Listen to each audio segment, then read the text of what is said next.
Well, welcome everybody to the Friday night hangout. I've got to do a few more little bits of housekeeping here, and I will post the link. Obviously, I'm not as proficient as Charles in running this stupid thing, but I'm just muddling along. I'm still looking for a host. So if you'd like to host, even if you're in another country, that would be all right. Matter of fact, it would be preferable, that way we could have some meetings at different times. So I need to go into content here and we'll go to the live streams, and we want to turn this on. We're not going to turn on those, and we want to chat replay, customization, chat replay, save. And now we'll go back to Zoom, and we're going to invite. Let's see. Boy, I can hardly see across the room. Let's see. Participants. Copy invite link. Okay. Now, if you go over to at the bench on Stunt Hangar, scroll down, and we'll start a new topic.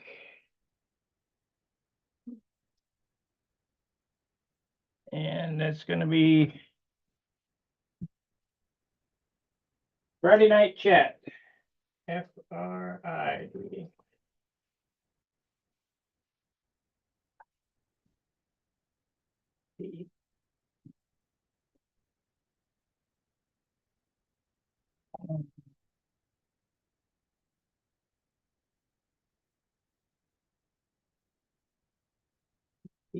PAR starts at 7. Control B. There we go.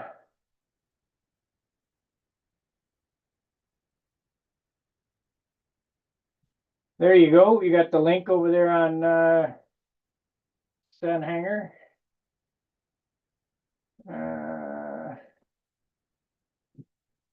While I'm here, I'll explain what I've been doing this week. Went flying today, but still having issues. We haven't had very good weather this year. Been working on the Navion. Got the wing completed. I got the fuselage pretty much sanded in. And the rudder attached. We'll work on this throughout the chat. And if you guys got any suggestions for the chat,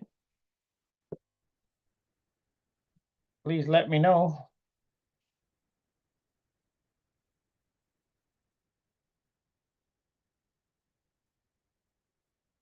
Hopefully we get some people in here.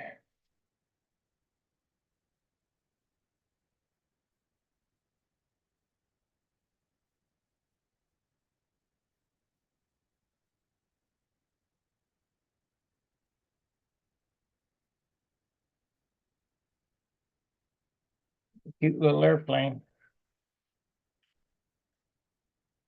And it's not my cup of tea, but what the heck. Oh, there we go. Yeah, I think your mic is muted, Ed. No, I'm showing otherwise. Okay, I can hear you now. Okay.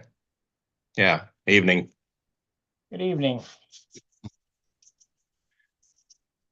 I will, while we're waiting for more, I am going to attempt to bring up a picture and then try to figure out how to get back to you and then share screen. Host disabled participants sharing screen. So do you see where I'm trying to share the screen? No, but let me look here. Share. One participant can share at a time. Multiple. How about now? Can you share it? I'll hit share again. And let's see here, picture. Yeah, you should be able to share. There you go. All right. Go.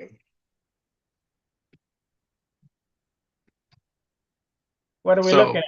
So I don't know if you guys know, but Patty's next week is their last week before retirement at Brodat. Really? Yep. So I went up a couple of days ago with sister-in-law, and we took her a gift and a card and wished her well, and it was a nice visit. Who are we looking at here? Is this Patty? Yeah, that's Or you- Patty. Oh, that's not the gal I was thinking of, but Yeah. I'm thinking of the other gal. Well, you've got normally Patty, Debbie, or Nikki. Nikki does the hot dogs. No, not her. That'd be Debbie. The girl in the manufacturing plant who runs the manufacturing plant, Yeah, that's Debbie. Debbie. Yep. And that's so. So I wanted to show that, and actually I brought it up fairly easy this time, although I'm still not sure the easiest way to share. But anyway, um, it was nice, and I thought I would put this on here, and that. So, and let's see here, hit stop share. There we There we go. go. Back to you. We certainly hate to see any of those people go away. Yeah, I told her just give us your phone numbers so we can bother you and ask you, how do you do this, or what do you do here, and how much does this cost? She failed to see the humor. Yeah, no doubt.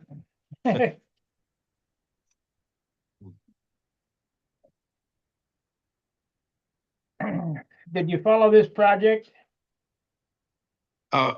Partially, I have to go back. I've been so busy with doing some stuff for the expo that I'm doing that if I have time in the evening, that's what I do. And that I Big thanks. enjoy. Go ahead. I enjoyed the Spectra, and that was interesting. But no, any of these, and I've gone back and looked at old videos, and any of them are nice to see, and really appreciate what you're doing. Big thanks to Mark Weiss. The L-pad has been repaved. Yeah, I was just looking at some photos of that. So Roger Wildman's wish has come true now. It took quite a few years to get it, but Yeah. better late than never. Well, I'm sure Mark had some interesting conversations with him. And I wonder if Did he'll you- be on with us again, because, we changed the time. Maybe he doesn't know. well, I'm sure, well, I know for a fact he's just busy as heck with all the meetings and things like that. So I'm sure he'll be back, but it'll probably be after he's able to slow down some. He's had an awful lot on his plate. Yeah. And that. I don't know. For me, it just seems like there's more West or East Coast guys than there is West Coast guys. It just makes more sense to have it at this Yeah. time than middle of the night. Yep. Yeah. Well, once again, I really appreciate it. It makes it a lot easier for me. Last week I was on at 9 because I thought it was on at 9 my time, but it was on at 8 my time. So I made sure I set my alarm for today. And it's one of those things, and where some people may not know, but once they start listening in, But yeah, when you look at the numbers and stuff, it'll certainly make it easier, and several have said so. And that, and but of course, if somebody's retired, you can kind of make it happen. But there again, I'm like yourself. My fun meter starts pagan after about 10 o'clock. Yeah, this is gonna cause me to eat late tonight, but whatever. Yeah. Did you make a banner for Muncie? No, You were talking. no, didn't Yeah. have to. I get all these messages from webmasters that want to help me with my Google ratings. Make anybody in the world who flies control line knows what Stunt Hangar is. Mm-hmm. I just don't need to pay that extra money. Right. Yeah. And anybody that does fly, we make sure we talk about it with everybody else and that. So They're trying to make Facebook the place to find. But you can't find nothing on Facebook. It's a joke.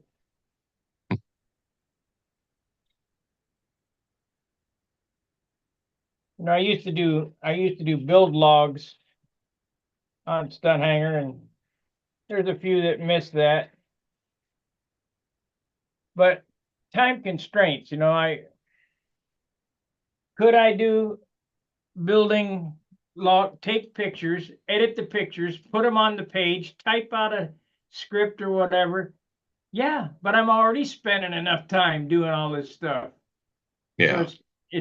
and that's why I don't do edited videos anymore. Everything's live. So anything that's done and there's a mistake, you get to see how I fix it. Yeah.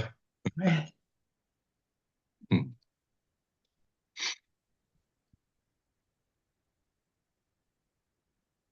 And this is the one that you lengthened the tail a little bit. No, this is a stock Navion. Oh, Navion. I'm sorry. I was thinking you were also doing a flight streak. That Yeah, one's I should have realized that.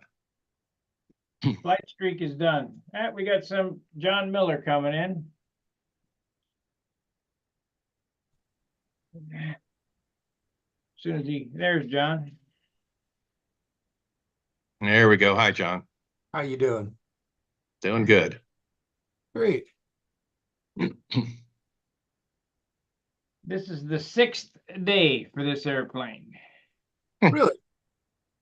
Yeah. Is it a Mustang or what? No, it's a Navion. Oh, okay. Is that one of Hutchinson's version? I think so. Kind of looks like it. Not much to it. Well, it's Not, pretty simple, but it's got everything it needs. not much to it.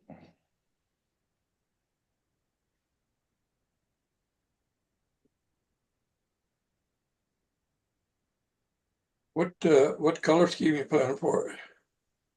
Gonna be clear wings and a maroon fuselage, just like the original. There you go. I'm gonna try to have this done for the net so I can give it away, Ah, but no guarantees. that's trike gear, isn't it? Yes. Yeah, I thought so. So, are you going to cover the fuselage before you slide the wing back in and glue it? Yes. Okay. Yes. I'll probably work on that tonight while we're on this. I'll drill the holes for the motor and drill the holes for the tank, drill the holes for the nose gear, and then dope it up, tissue.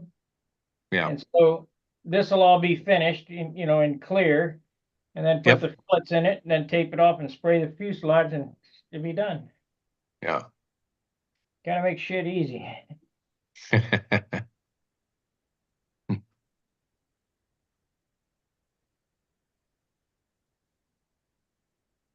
Bob, you're not heading to Oshkosh this weekend? No, I'm actually getting ready to go off to Ontario and do a 2,000-mile cross country with a home built kind of a combination of a Satabri and a Super Cub. It's going to be a long trip. I figure over 30 hours airtime. But So 60 over a knots? few days. I'll be about 85 knots is the best I can expect, but I'm into what's been averaging on the deck is about 10 to 16 knot winds. So Yeah, I was going to say. it's going to be a long trip. I've done this trip several times, but in much faster airplanes. Yeah, yeah. Yeah, it's You'll be able to look at the sights, you know, you'll be able to see everything as you go by. yeah, or see everything as it's passing me by. Yeah, well, Yeah, the cars on the highway. Yeah, actually, One where guy- I'm going, there isn't much for highways. It's around the northern part of the Great Lakes. It's pretty Yeah. rough territory. Well, so what are the winds? If the jet stream might be dipping versus headwinds if you're going west? No, I think it's a component of this massive heat wave we've got across Canada. So it's generating low level winds Yeah. from the, like right today, we were 97 degrees. It's just brutal. We were Ooh, supposed heat to wave. have- we were supposed to have a fun fly down in Pinoca over the weekend, and Paul and I at breakfast today said, "There's no damn way we're going out there in this heat. It'll kill us." I'm not used to it. Hey, Bob, you might know the answer to this. What airplane was it on a cross country across the US was actually wound up going backwards because of the wind? Okay, you're not talking about wrong way Corrigan that ended up in Ireland, are you? I'm not sure. I just remember reading about a guy that the wind was pushing him backwards faster than he could go forward. Okay, that's probably wrong way Corrigan. It was with the Curtis Robin back in the 20s. And the CAA wouldn't give him an authorization to cross the Atlantic. So he took off anyway and landed in Ireland. And I know he'd said it was the winds and his compass was out, but he accomplished a solo trip. So that could be him. I was Yeah, flying a Cessna 150 in Mississippi when I was in the Air Force, and we had some pretty good winds. And I dropped the flaps and just kind of nose up attitude, and I was pretty sure I was just about still as far as ground speed goes. It was something. Oh, hell, I've flown backwards lots of times. Although the most dramatic was I was flying gliders out of one airport and a squall line came in real fast and I didn't really see it coming until it was just about there. And I was showing off flying backwards and I was starting to fly backwards at a pretty high rate of knots. So what was happening? So I shoved the nose down and headed for the field. You know, normally in a circuit, you're going to turn base about, 45 degrees past the end of the runway. I turned base 45 degrees before, turned final over the end of the runway, shoved it down to 95 knots or miles an hour VNE on a 233. And with full spoilers and dive brakes on, I landed just past the end of the runway and just sat there flying it till the ground crew came out. On swing tip. We decided to shut down flying that day. So that's the most dramatic winds I've had to land in. But it was interesting. Yeah, that Navion that Sparky's building kind of brings back some memories. The only twin engine Navion in Canada, a few years ago, I got the chance to fly it. Oh, So, wow. kind of interesting. you Well, got me. I never knew there was a twin Navion. Yeah, they produced maybe, I don't know, 20 or 30 of them. Not that many. Really? This one here was supplied by Jim Varnholz because he had one when he was a kid or whatever. And he said, would I be interested in building it? Not really, but that's what we did. So this is Yeah, Jim the Varnholz. real thing, the twin engine, it was actually a really easy to fly twin, even without contra-rotating props. You know, you do a simulated engine failure on one engine, and really it didn't need much rudder and aileron into it. So a pretty good flying airplane. I don't know about the single though. I've never flown one. Well, they said it was a businessman's Mustang. Yeah, they're built like a tank, just like a Mustang. Yeah. They're a really tall airplane too for a single. Yeah, I crawled on one time when I was a teenager. Got up looking in the cockpit and went down, looked back down, and oh my goodness. Yeah, the singles, they used them a bit in the Korean War as observation, but they were the U.S. Air Force, or it might have been U.S. Army had them. I don't remember, but they mostly used them as executive transports, you know, for the colonel to run around in. Yeah. This Colonel one had- here appears to have the numbers of a ringmaster. Oh yeah, the airfoil looks like a ringmaster. Got the same moments too. Yeah.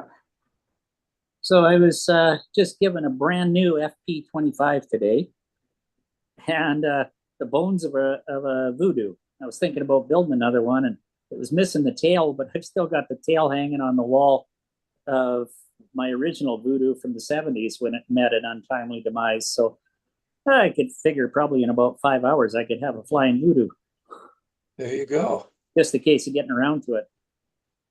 Speaking of which, Ed, I'm not having luck on coordinating with people heading down to the Nats, so I'm just gonna print up those plans and I'll mail them to you in the mailing tube. Oh, okay. I appreciate that. I probably won't get around to that till I get back from this trip, though. Yeah. Yeah, no problem.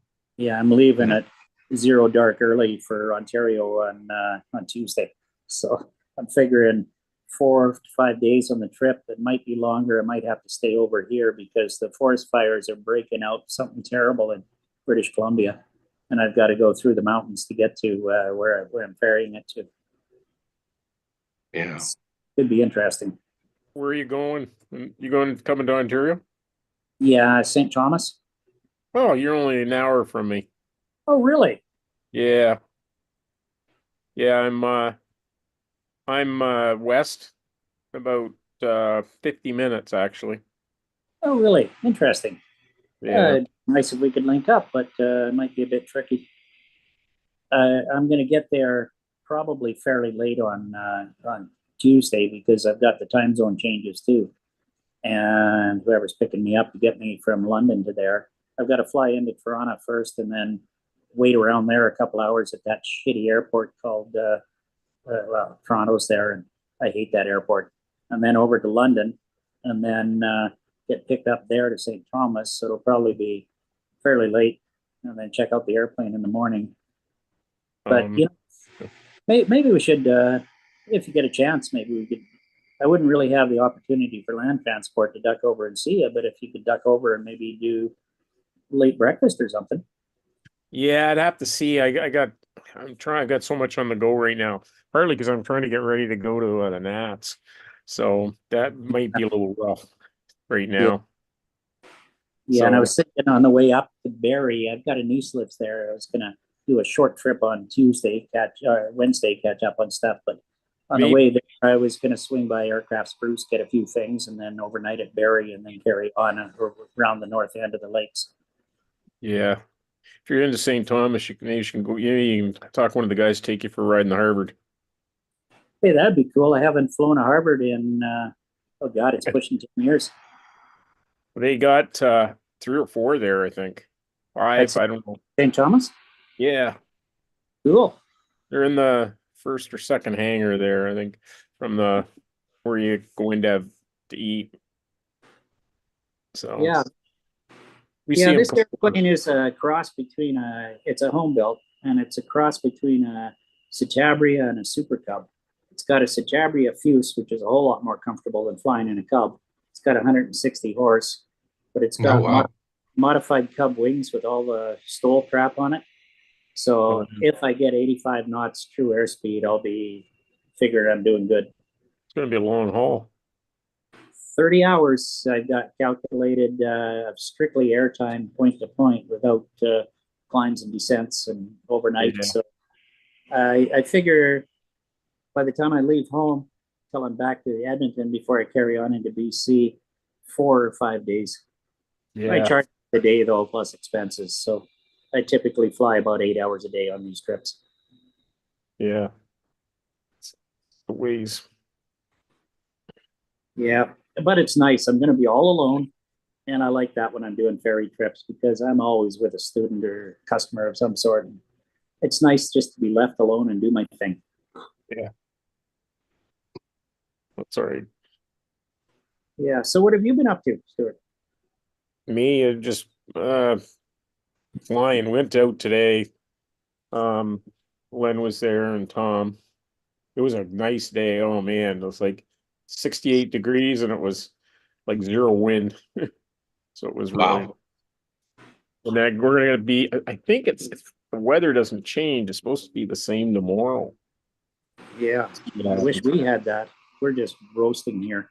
I can't believe when you said 97. That's like, ooh. That's Yeah. like. I think When I I was can't remember the home last late time. When I was driving home late afternoon, my car was showing 36 degrees still, Jeez. Celsius. Wow, it's hot. Was it humid? You got humidity there too, or no? Was it more It's dry? not that humid. It's dry, but just, we're just not used to that direct baking sun. Oh yeah, yeah, that's hot. I mean, that's hot. Period. When you get into that. Yeah, I don't think we're going to have that many at the fun fly tomorrow. I don't think I'll drive the 90 miles down for it or so. Yeah. Just roast in the sun. Stuart, did you test fly your plane after doing some tweaking of the linkages? Yeah, I did it. I got it fixed up the other night, and I it might have been running a little fast, but I think it's gonna do better in the loops and stuff. Because I was finding when I'm doing loops, I couldn't control them the same. But this seems to have a smoother ride through the loops. But I might have to slow it down a little bit. That's what Len says. You're going too fast. I thought, well, so I'm gonna maybe slow the engine down a little bit tomorrow, 100 or 200 100 RPM, and see how it goes. But it felt a lot better in a lot of ways. So, and I adjusted the handle too. So Yeah. that was it's a difference. It's a little different. So I'll have to see. You'll get used to it. Yeah. I think if I slow it down, maybe I think Len was right. And I was thinking more when I was flying it about like just the loop, doing the loop itself. And I wasn't thinking of speed as much, but so we'll work at it. Tomorrow we got a fun fly at our RC club, and I'm gonna take my control line and flyer there. So we'll see how that goes. It'll be should be just fun. Yeah, the loop is really one of those maneuvers where you can figure out where your CG should be. Yeah, you were saying that when I talked to you once before, as you go around. Yeah. Explain it again, John, to me. Well, as you're pulling, you start your loop, set your handle so that you're not increasing. In other words, start up high enough so that you're not, if it goes big on you, you're not going to hit the ground. But watch what happens. And if you're having to increase the up pressure because it keeps trying to get big, it tries to open up on you. That's because that nose is heavy. It's throwing the nose out in that arc. That's a centripetal force is causing it the heavy part to want to go further out.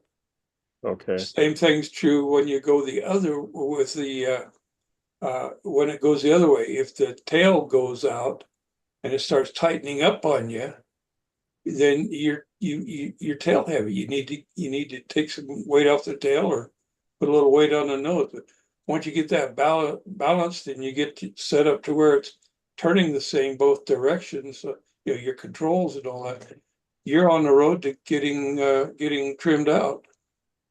Yeah. Okay. I'll have to think of that when I'm trying to do the loops then.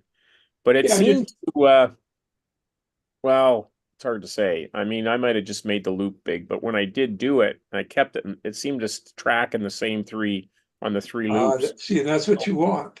That's what that's what felt good about it. So, but I need to slow it down because I think it was going too quick, so it just went too high. and I. Oh yeah, you know, you want a lap speed somewhere Yeah, I got between the laps. 5.1 and 5.3. Yeah, and so I might have been out of that realm a bit. But Some people like to fly at 4.8, you know, even 4.5. Some people like to fly fast like that. yeah, But for the most part, most of the people fly little over, you know, not 5.5 seconds per lap, but somewhere in between 5 and 5.5. yeah, Mike I find McHenry that. flies at 6 seconds. Yeah, I know guys that fly at 6, even 6+. I wish I could do it. Everything's got to be right. Yeah, that 5.2, 5.3 is where I like it usually. So we'll see. I flew with a guy from Southern Oregon at the Nats in '95, and he had a big SV11, and he had a Super Tiger 60 on it. He's flying 6 foot or 6.2 or 6.3 laps, and the wind was blowing. And I'd say that big old Super Tiger just hauled it around slow and easy. Would you have had a 3-blade on that or a 2-blade? On that that one I just talked about. Yeah, or do you remember? You might not remember. I don't remember. Okay. I think it was before there was a lot of 3 blades. In '95, there wasn't a lot of guys using 3 blades in the group I flew with. Okay. I'm going to say something controversial, Go ahead. but Oh, it's degrees. three blade props are highly inefficient. You're wasting What's that, Sparky? I can't quite catch it. 3 blade props are highly inefficient. And how I can prove this is if 3 blade props were efficient and 2 blade props are less efficient, why do speed guys use 1 blade props? Well, I can posit a possible answer. Yeah. They're turning such high RPMs when you're up in the 40,000 RPM range. You don't have any spacing even between a 2-bladed prop. A 1-bladed prop, at least you're not running in the nasty turbulence of the blade preceding it. Right, That's just like a exactly 3 right. blade. Depends don't on the turn anywhere near RPM the you're running RPM, that though. 3-blade. In hydrodynamics, that's exactly right. At the RPM they turn, the one blade, the first blade makes such a hole in the water or the air that the second blade is running in bubbles. So it's not pushing as much. Third blade's doing the same thing. Well, now next one, the third blade becomes, well, anyway, it doesn't matter. It it's just in a makes so bubble much too. bubble. It's in a bubble too. And it just, you end up running less and less efficient. The more RPM, the less efficient it is. However, at low RPMs, the 3-blade prop is as efficient. It just runs smoother. Yeah, I believe the inefficiency is called cavitating. That's it. Cavitating, yeah. I didn't want to throw all that out, but anyway, yeah, cavitation is the bubbles. I'll stick with 2 blade. That's all right. They both work. They work. It's just whatever you want to use. I went to a 3-blade on my new plane, honestly, because I thought it looked good. I mean, Well, that's the reason honest why they truth. went to 3 blades in the 70s, late 60s. No, in the early 70s we did it because our dang landing gears were too short for the motors That's we were right. running. That's right. The landing gears were so short. That's why on my Shark, when I get around to doing it, I'm putting a Super Tiger 51 in it, but I tend to suspect I'm going to have to run a 3-blader on that just for clearance, or else I'm going to have stupid tall gear. You got a Spitfire in there. What is that, a profile? No, that's the old Sterling Spitfire. Oh, That one, I never built it. It was just a hand-me-down. I traded a guy about 3/4 of an hour of flight instruction for it, and whoever built it did an incredibly crappy job. If it had ever flown, it would have crashed on the first lap. So I don't know if painted with house paint. probably. He even has bullets in the 22 caliber bullets in the wings and stuff like that. Lights all over the place in Battery Bay. It's ridiculous. I have a brand new one in the kit though, and Ed had sent me the updated plans too, so I'll probably update it when I get around to doing it.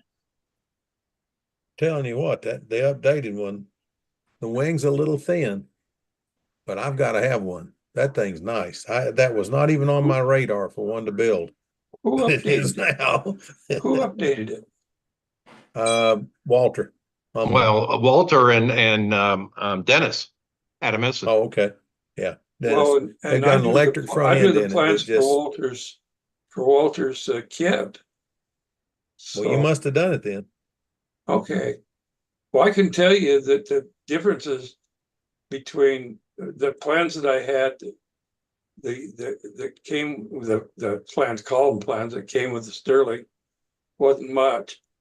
But the plans that were made, drawn using the parts, there was so much variations in incidences, lines of incident, moments. They were all over the place. And you know, when it first came out, there were a lot of people said it was a piece of crap, and other people, guys like Bob White, they said, "Oh, this is a wonderful little airplane," you know.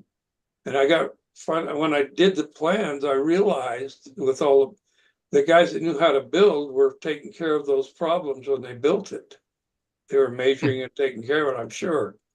And so they had good flying ones, and the guys that didn't know any better just put the parts together, and they wound up with negative incidents in the wing and positive incidents in the tail and things, you know, just weird stuff.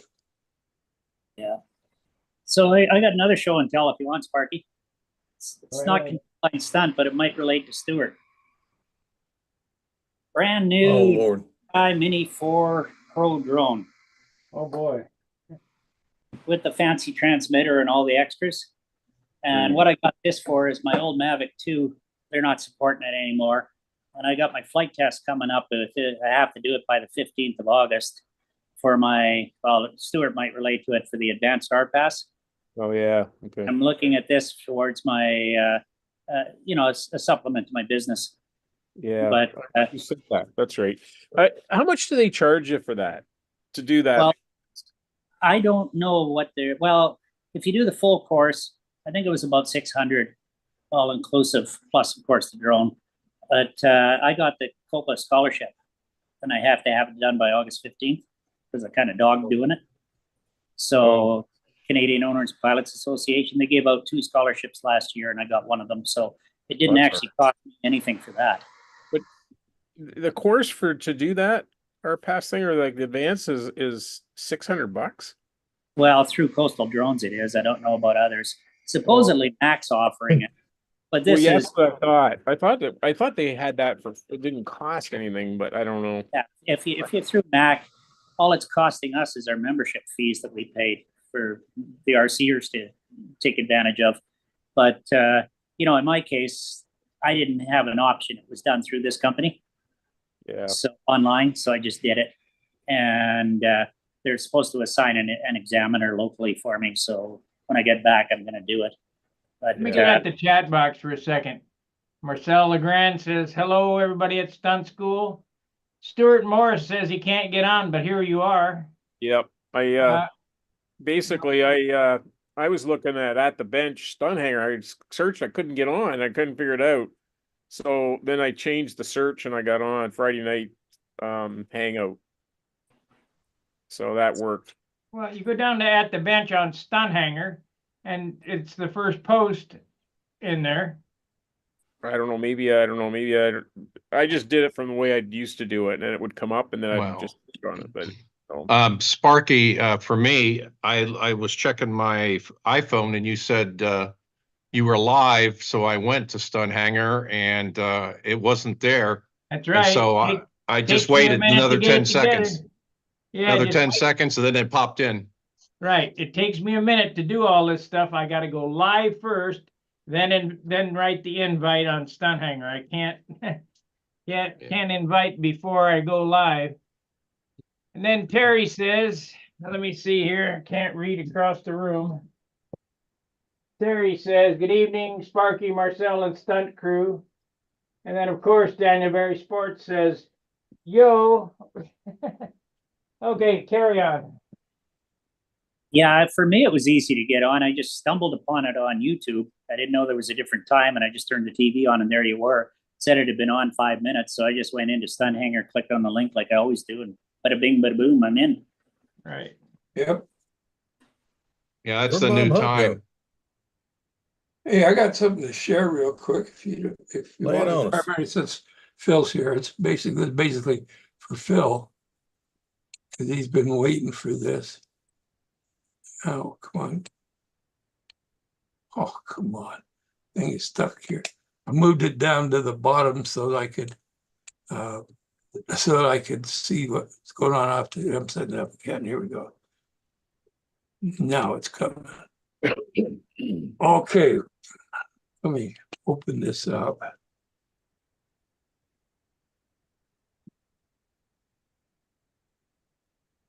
Okay, Phil, you know what this is, don't you? Sure, it's the motor. It's the motor mount and battery box. Right. I have been playing with this, working with this. Today I found out that, see that circle there? Mhm. That's the inner ring, the inner diameter of the nose ring to let the cooling air in around the spinner. And I found that there wasn't any material in some of these areas here, so I had to rechange all of this. Okay. It'd be And holes. you Yeah. notice this, Phil, you know, I that's hope how I that's a got the, bottom view this is a or side view. side view. Yeah. Yeah, Side view this will work, is but that's 2 got down degrees of incidence in down. it. Yeah. Has 2 degrees of down thrust. I'm gonna Mhm. have a gauge that'll lay right alongside this piece here Mhm. that'll help hold that in place. Okay. Okay. Plus the top and the bottom cutouts are off enough just to make it hit, fit in there at the right. Yeah. But just to kind of make sure everything working well. But I'm getting things. It's maddening, all these lines, trying to figure out Yeah. I everything see. that's going on. Let's see if I can. No, it won't let me do it. Let me again. There we go. I'm trying to figure out whether I need to put a new. What do you think, Phil? Do I need to put a whole nother sheet for this, or because I don't think I can get it on there enough information. Well, if you can't get it on there, you're gonna have to go with another sheet. I I mean, could get some on there, but not enough to build it. That's the no, just leave problem. it all. Just leave it all on one sheet and put another sheet. Yeah, so that's I think. That's anybody that doesn't understand why so much. That plane is bigger than it's 60 inches of wing, it's 47 inches of fuselage, and that's every piece you need to build it. So yeah, it's a lot of information. It's going to take a lot. What airframe is that? That's That's the go ahead. You know, That's the you go trail ahead. duster. You're doing fine. That's the trailblazer. Trailblazer. Trailblazer. Nice looking. When I look at the profile of the fuselage, it's got a little bit of a chiseler look to it. Does it? I mean, Yeah, I just sort of hold it back a ways and just look at the way the tail blends in. Trust me, you get to build it. No, it's nothing like a Oh, chiseler. I'm not saying it is one. I'm just kind of looking at how the tail sweep starts, although it's more angular. Yeah. Look at the wing. It's based. Dang it. Go ahead. I'm trying to get that. It's based on the Pathfinder 40 that I took to the National 95. So that's what it's most closely related to. Now we're gonna get it. And we I'll got tell you Bob one Hunt thing. coming in. It's a big airplane, but it's a pretty thing. Yeah. There we go. There you go. Welcome, Bob. So, okay, Hey, Bob, good to see you. Everybody's seen what they want. I'll go ahead and stop sharing. Yeah. Unless there's any questions. It's a big airplane. It looks like it's going to be a good one. I hope so. we start cutting parts. I'm hoping it's gonna be a good one. Yeah. Hi, Bob. How are you, Sir Bob? Hey, Bob. Yes. New format, huh? Yeah, for the East Coast guys. So it You don't have- started at 8 o'clock Central, is that right? 7 o'clock Central, 8 o'clock Eastern. Right, okay, right, yeah, okay. That way you don't have to stay up till 3 o'clock in the morning. Well, I can see you guys now. I had cataract surgery. Ah, Oh, Oh, cool. do I look older? It's unbelievable. Remember the Wizard of Oz? When Dorothy landed in Oz and she opened the door and everything went from black and white to color? Yeah. That's Yeah. about what it was like. Really? Wow. Did they Now I do? understand, now I understand why everybody's busting me about the colors of my airplanes. Did you do both eyes at once or every? Yeah, I did. The worst eye was the left eye. They did that, and then I have another one Tuesday morning. I get that done. Week Oh, okay, so they're making you wait how long? How many weeks? a week. Oh, wow. They tried Yeah. to make my wife wait a month, but we ended up with 2 weeks and Well, I stuff. told them about what I did, for in my life, the airplane thing, and the Nationals was coming up, so he cut me some slack. Yeah. But he said on the next day when I went for the checkup, he said everything is perfect, and I cannot believe the colors. I cannot believe the clarity, and that's just one eye. And I went out flying today for the first time, and I could actually see the airplane. You're gonna be deadly. I've been flying by Braille.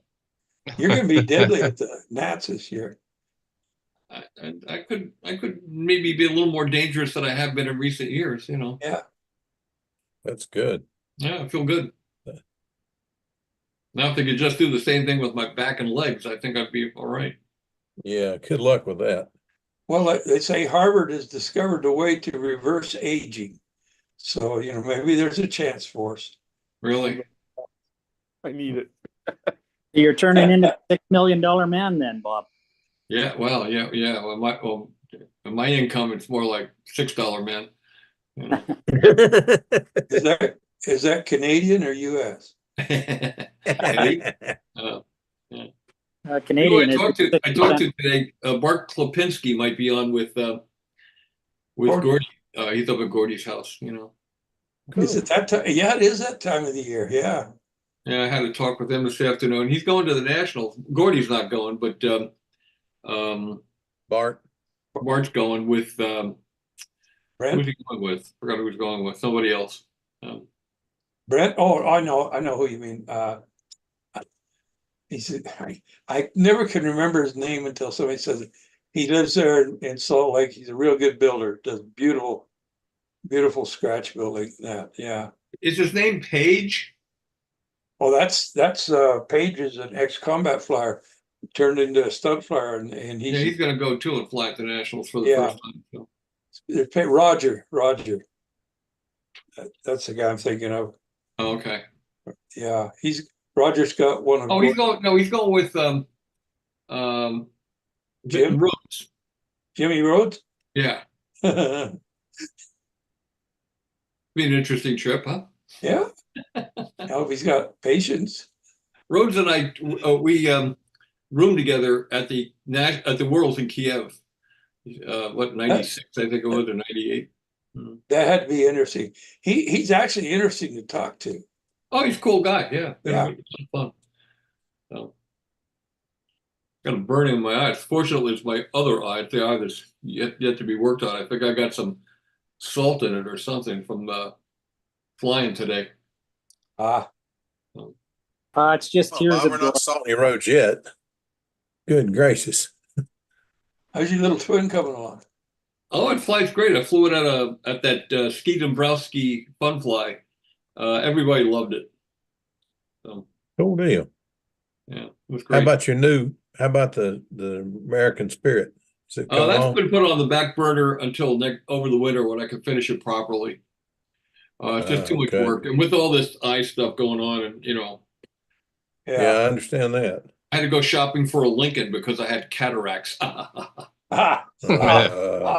Boo, yes. Yeah, I was they- going to say that they- same joke, but I thought better of it, Bob. They don't make pick cards anymore. Yeah. Yeah, So yeah, I'm telling you. Boy, it's nice to get on here when it's not dark, dark 30 out. Well, it's how getting about it? dark, but anyway, Yeah, a little light out here. there's a little light yet. Yeah, I've it's got all the different. blinds down, so if the western sun isn't shining in and heating up the house too damn much. So it's Wow. kind of in here. Has everybody else been going through this heat wave? Yeah, Oh yeah. Oh We- yeah, Lord have mercy, what a heat wave. we're Like I was triple saying digits earlier, here. Bob, it hit 96 degrees here late afternoon on the way home. Wow. It's been crazy here. Yeah, and a beautiful day today. It was like 77 degrees this morning, and then I thought I was going to paint. Just about the time I got everything ready, I looked up and I thought, boy, it feels like this feels like late in the evening. And I looked up and Lord have mercy, pulled everything in the house. It's getting ready to rain. I mean, the bottom fell out. Good gosh, the bottom fell out. Well, here it was triple digits and 60% humidity. Wow. That's It's miserable. been raining here, but today, when I got back from chasing Department of Motor Vehicles, I said, "What's the humidity today?" They said 48%. I shot my other airplane. Yeah. Just plenty Is of that the recovery. Aviation you're working on? Yeah, One of the disappointments in the Sterling line, they didn't sell as many of those as they anticipated. That was a great airplane. well, whoever designed it had no idea how to make landing gear work in the wing. So I had to Wasn't that read one of Matt Cain's? this kit. Well, it was offered by Brodak, but it was Originally a Sterling kit. yeah, originally a Sterling, and then it became laser cut parts. Dare Engineering. Okay. So Okay, I thought it might have been one of Hutchinson's designs, but Yeah. Hutchinson knew how to put a gear in the wing. That's a Kenya. He had the Starfire and that, I think, come out at the same time. it's a Bill Schmidt design. Bill Schmidt. Yeah, Oh, then it's not the Sterling one. it's classic stunt legal. It says on here. Hmm. The price of I went and checked the Brodak price of this thing. Ridiculous, $204. Well, Ouch. Yeah, we were talking about the airfoil later. Now it really makes sense if it's that. No, I'm thinking Midwest because it looks just about like the old P-63 airfoil. it was a Sterling kit. Yeah. So we were talking about maybe looking like Sparky was saying numbers a lot like the Ringmaster. So that really makes sense. Yeah. Let The me wing's take a lower than it's hard to get those things to get vertical CG balance because of the position of the wing versus the center line of the engine. Got that right. Yeah. The old original Williamson Ringmaster had that problem. Sterling had a contest back in about 1958 or 59. And it was, guess how many Ringmasters have been sold? Yeah. And I was, what, 10 years old, 11 years old? And I guessed 250,000, and I was sixth place. I won a Sterling Maverick kit. And the actual number was about almost double that, or almost 3 times that. I think it was an amazing amount of airplanes were sold. 250. Here's the difference right here. They're the exact same airfoil, and the numbers are exactly the same as a Ringmaster. That's hard to, it's a very successful design for them. It's hard The Navion airfoil is probably a 1/4 inch longer on the trailing edge, but it's the same airfoil. It has a little bit more root cord by a 1/4 inch. probably a knack of 4-digit airfoil. I always wanted to build one of those because at my dad's airport, my dad managed, we had an Avion, and I used to go flying with the guy in it. We would go out for, the $100 breakfasts. In those days it was 100. Now it's probably a lot more. It was a great flying Avion. Numbers are the same. Nose moment's the same. Tail moment's the same. However, but in relationship to the wing, the motor is higher in the Navion Yep. than the Ringmaster. It's more inline. Yeah, it's closer to what the Firecat is. Yeah, Bob, before you came on, I was talking about flying a twin engine Navion a couple of years ago. There's only one in Canada. Yeah. A handful in the world. Yeah, they're neat airplanes. It was really nice flying. Yeah, we had a white and orange one with black trim on our airport. And, this one was orange. And I used to fly in Eddie Mailer's AT-6 Texan with them. Good. It was a good youth I had on an airport, flying in all kinds of airplanes, Stearmans and Tri-Travelers and Pacers and 7ACs and J3s and everything. J3s were fun. Bonanzas. Although I much preferred flying my Taylorcraft to or the Citabria to flying Cubs. Yeah. T-Crafts are and aerobatic too, the Citabria. Although it was kind of funny, the first time I did a loop in my Taylorcraft, shocked the hell out of me because all of a sudden my windshield was covered with crap. And what it was, you know, they got the cork with the wire for your gas gauge. All the gas was spewing out that little hole onto my windscreen. Yeah. Yeah. I always wanted to fly. Does anybody here watch Jimmy's World on YouTube? Once in a while. Yeah, I Have do. you seen what he's doing this week? Elvis. He got the Elvis jet and he's taking it to Oshkosh. Yeah. Huh. It's really nice. He did a beautiful job on it. When he was first taking the wreck home, he stopped by Graceland and they told him to get the hell out of here. Well, he's going back to Graceland. He went through Graceland on the way back, and I guess they're welcoming him. They're welcoming him now. So, oh yeah, he did such a good job on it. Was it what was that? Elvis's airplane? It was, and then somebody made a motorhome out of it, or what? Yeah, he bought the airplane for $250,000, and then he spent another $100 and some odd thousand getting these guys who restore airplanes to tell them what it was going to take to get it flying. And when they got down to the end of it, they said, "Well, you can't. This can never be certified again because I guess because of the engines make too much noise or something." And they said it would take an astronomical amount of money to get it flying. So what he did was he cut the wings and tail off, and he cut little medallions and had them engraved, and he's selling them for astronomical amount of money. He's making a fortune. Yeah. yeah. The interior was kind of okay, but the exterior was crap. The engines were missing, all kinds of stuff. I mean, he was insane to think he could have restored it to flying.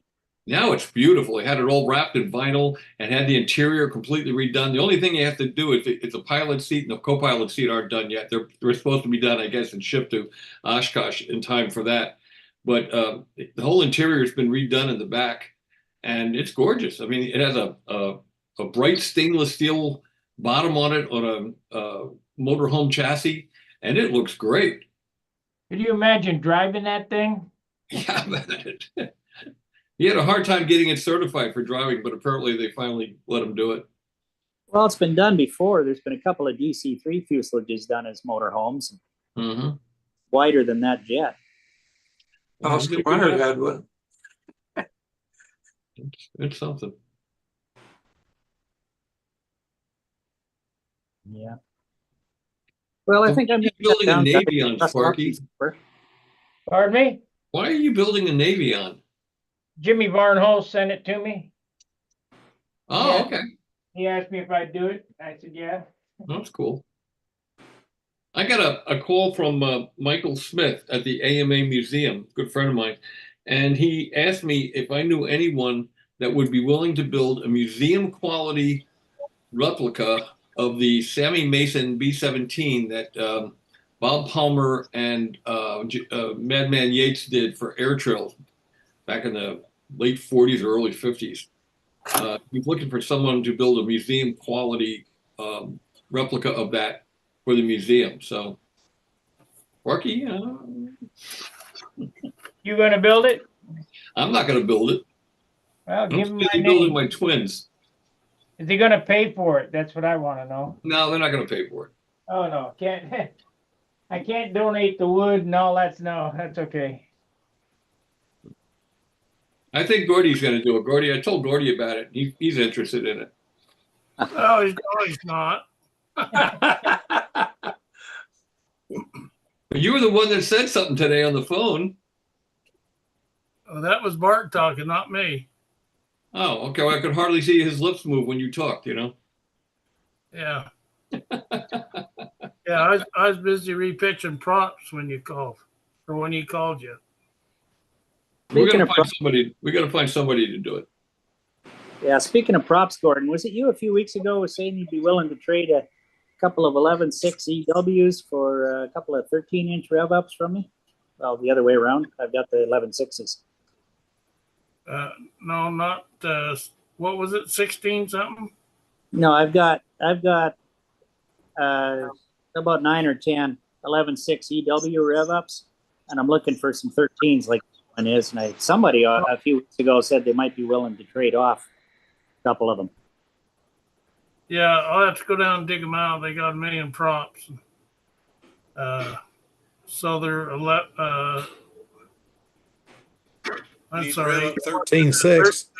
13.6. Is that right? Yeah, that's what you run on the super taggers, isn't it, Sparky? Yep. Okay. Okay. I see Sandy walking by there in the back with the dog. Hi, Sandy. You there? She go out? Sandy.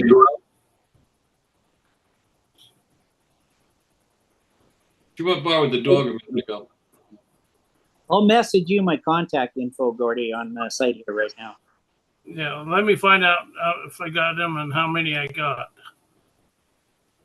Yeah, I definitely want two, but I really don't want to get rid of more than two of my 11.6s. But if we could trade something else or just charge me some for, I'd like to get three of them. I've got two Okay. SV7s and maybe an SV22 I might put online. Okay, let me check. Would 12.6s do you any good, or do they have to be 13.6s? I got a bunch of 12.5s and 12.6s, so it'll be I'm just going on Sparky's recommendation for the Brian Gardner Super Dagger 60s. Oh, yeah. I bet that's a sweet running motor with that liner in there. Oh yeah, they're great. But I will tell you this. This prop on this one is a Steve Wilk copy of a 13.6 rev up, and it works just as good. So is yours a Brian Gardner liner? Yes, I have 5 of them. Wow. That was a good investment. Yep. Did you get that PA65 to run okay? Yes. What my deduction is I had some bad fuel. Oh, My okay. other 65 run just the same. Oh, now you got a spare. Yeah. I got a pile of Rojets to bring to the brand new in the box to bring to the Nats to sell. Everything from the 91 down to the 40s. I don't think anybody's gonna be flying a lawnmower, so 91. Yeah, that 91 is going to be hard to get rid of. That's a pretty good Have you sized piece of iron. Bob, have you got a 76? I got several 76s. New in the box? Brand new. Never run. Tell me how much. 400. Okay.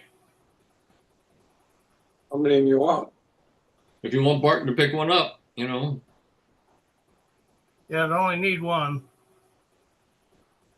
Yep, they got the needles. I think they even have the pad that goes on the back for the header. I might even have a header for it too. I throw the header in for you, Gordy. Oh, yeah. Yeah, didn't they run a spacer or something on the header? Yeah, there's a little pad that goes between the engine and the header, because the header won't fit under the fin, you know, Right. above the exhaust stack. So I got Yeah, a bunch of pads. I run the Rojet 65 on a pipe in my Sultan. Yeah. and it runs really well. I got a 67. I got 76. I got several 76s. I got a 61 that's already been spoken for. A bunch of 40s, those little light case 40s. I got 4 of those. Yeah, I've got a 40, but it's the bar stock. Yeah. Well, these are bar stock 40s. Oh, are they? Yeah. Yeah, they're all bar stock engines. And I got a bunch of props. I got a bunch of bullies brand new in the bag. Although Len called me today, he needed a couple, so we got some for him. Oh, what size props do you got? 12s up to 13s. Are they all 13s? You got any 12s? I got some 12s. Yeah. I think they're 12, 4.5, 3 blades. And I got some really neat Czechoslovakian props that have really nice undercamber on them. They're beautiful props. But none of them, I can't use any of them because they're not light enough for the electrics, you know. Yeah. I know Carl Shoup used a couple electric props on his LA-46, and he said they worked really good, but at the contest they wouldn't let him use them. You know, he says they have I'm using those badass props now on the twin. The 10s and 11-inch wooden badass and match sets, lefts and rights. What size are they? I'm using 10s and 11s, depending on the airplane, and you know. Wow. Well, that's a lot of disc area. 20 to 22 inches of disc span, and all that disc area. Boy, that's good. That's really makes it pull. Yeah, it's like flying on the end of a flagpole. Yeah. I'll be back up in a minute, guys. I'm going to duck down and check what pitch those rev up props I've got are. I think I got about 30 or more 12 inchers. Okay. I bragging. I got a bunch of spinners, and I got a bunch of headers, and I got a bunch of adapters, and a whole bunch of tuned pipes, brand new tuned pipes, Randy tuned pipes.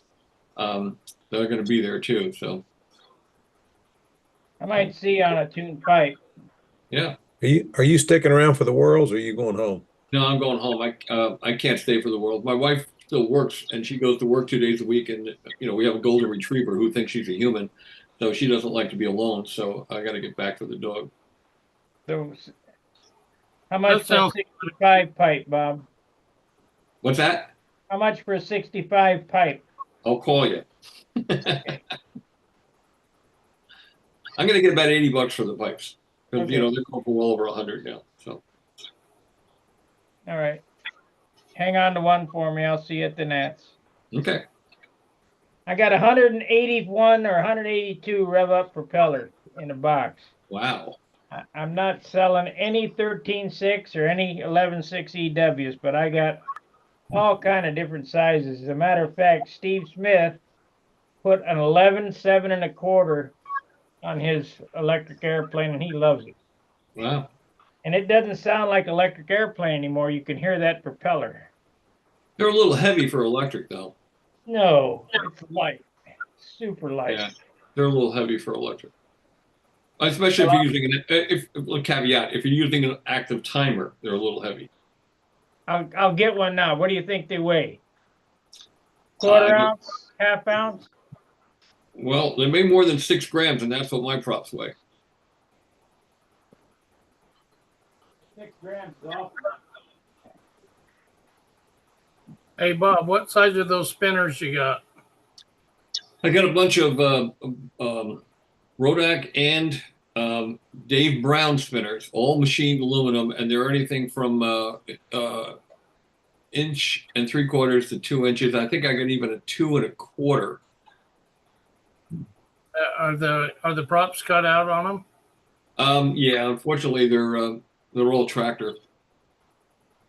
Oh, I hate doing that. I got 2 of the Brodaks and they're not cut out. Yeah, that's what I do. When I get spinners for the twins, I use 1.5 inch. Although now I'm going down to 1 1/4 so I can use the annular inlet feature. You know, they have to have some more machining done to them in order to use them. But the inch and a halves work real well from Brodak. And I buy one that's already had the tractor cut out, and I buy a blank so I can do the pusher cutout. Oh Yeah. yeah. You're right. They weigh 20 grams. Oh boy, that's a slug.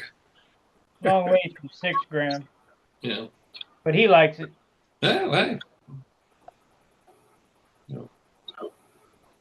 Ever since I've used the active timer, and found out what light props will do for you, props are got to be light. Those badass props are really light.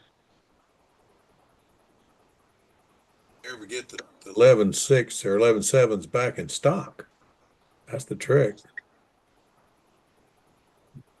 Apparently, Badass has come up with a new intermediate, or not intermediate, but a size in between what it had in its 35 millimeter sizes.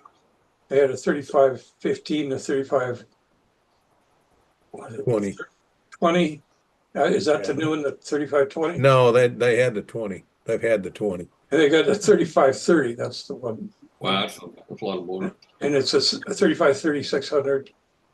So apparently it's really working well. I'm trying to figure out what electric motor I want to put on that Trailblazer. I started 35-15, but now I'm going to go with the 20. With the twins, I can use the 28s. I'm using the 28-14 870s on the big twins. I'm using the 2310 900s on the little twin. Yep. Paul Walker has 4 of those 2310s in this new B-17 he's building. Oh, I bet that's sweet. Is Paul building a new B-17 or is he re-engineering his old one? He already remotored the other one, and now he's building a new one around those 2310s. He decreased the size on it, or? I guess so, yeah. Although he said he had them he mounted them on an old test bed impact, and he says it pulls it like it's nothing. Really? 4 of them, yeah.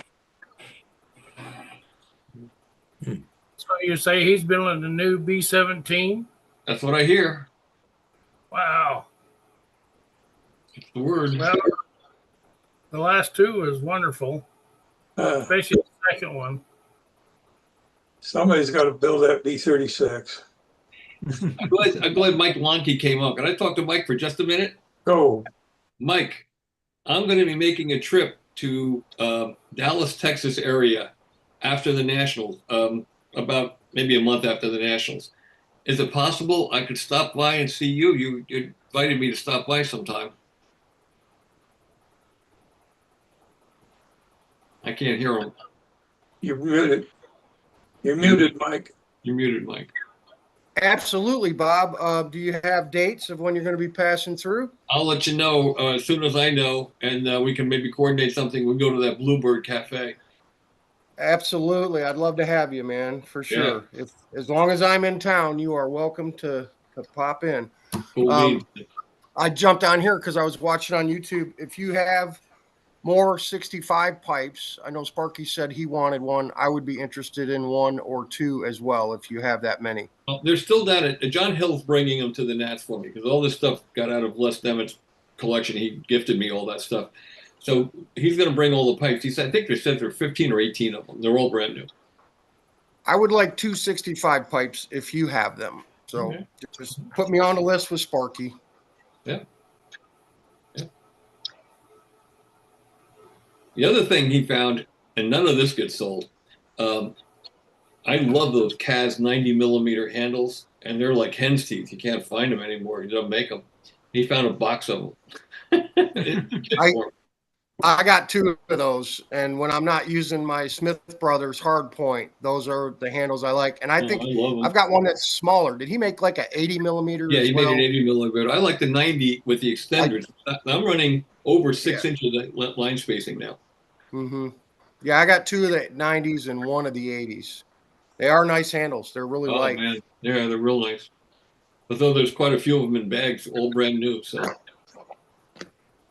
Yeah, I forgot. I bought one at Brodax. Somebody had on a table for $20. Oh my gosh! The guy that used to sell fuel, the old guy that used to bring in the cases of fuel and sell Tapender? No, not Taft Finder. No, a guy from New Jersey, Bob Krug. Bob Krug. Bob Krug had one on his table for $20, so I bought that. Wow, that was a steal. And Will Davis actually gave me one back when I You know was. what they cost? The kits like, cost $75. Yeah, yeah. Mhm. Have you got one there you could show? Yeah, I got a couple handy. I'd like to just see what it is. I don't know what. All I Well, use. see what a $75 handle looks like. What I used to, I got 290s and 50 or 80. They make it big. Yeah. Now this is oil-soaked friction tape on there, so don't look at that. But you'll get the Yeah, gist of what it is.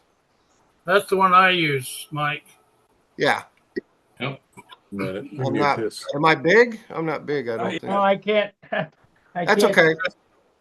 Everyone it. can see it. We got But you.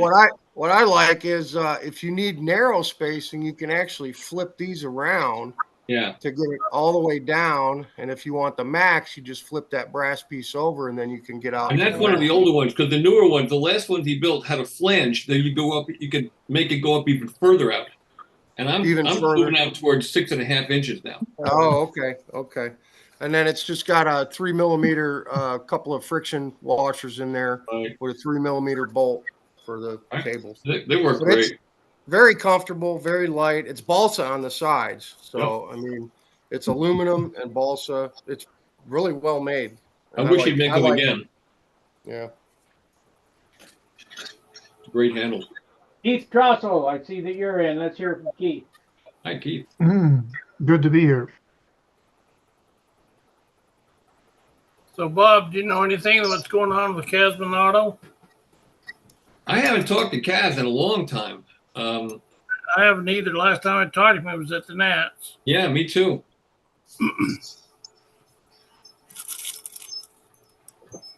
I tried sending him a email to see if he would have any more of those handle kits, and I never got a response. So Huh. I imagine he gets a lot of requests for those. So, how much are you selling those handles for? I'm not selling the handle. That's the one thing I won't sell.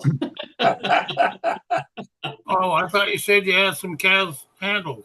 I do, but I said that's the one thing nobody's getting, because I like to set up at least 2 handles and lines for every airplane, and I got bazillions of airplanes now, and I want to have 2 lines set up for every airplane just in case when you go to a contest, if something happens to the lines, you have another set of lines all set up to go.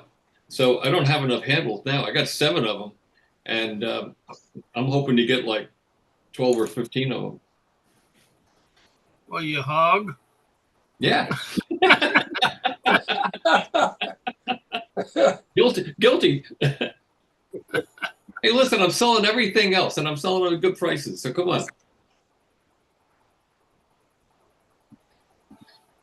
So, guys, I'm going to run away here pretty soon, but getting back to props, I've got a few here, of maybe. I don't know. I've got.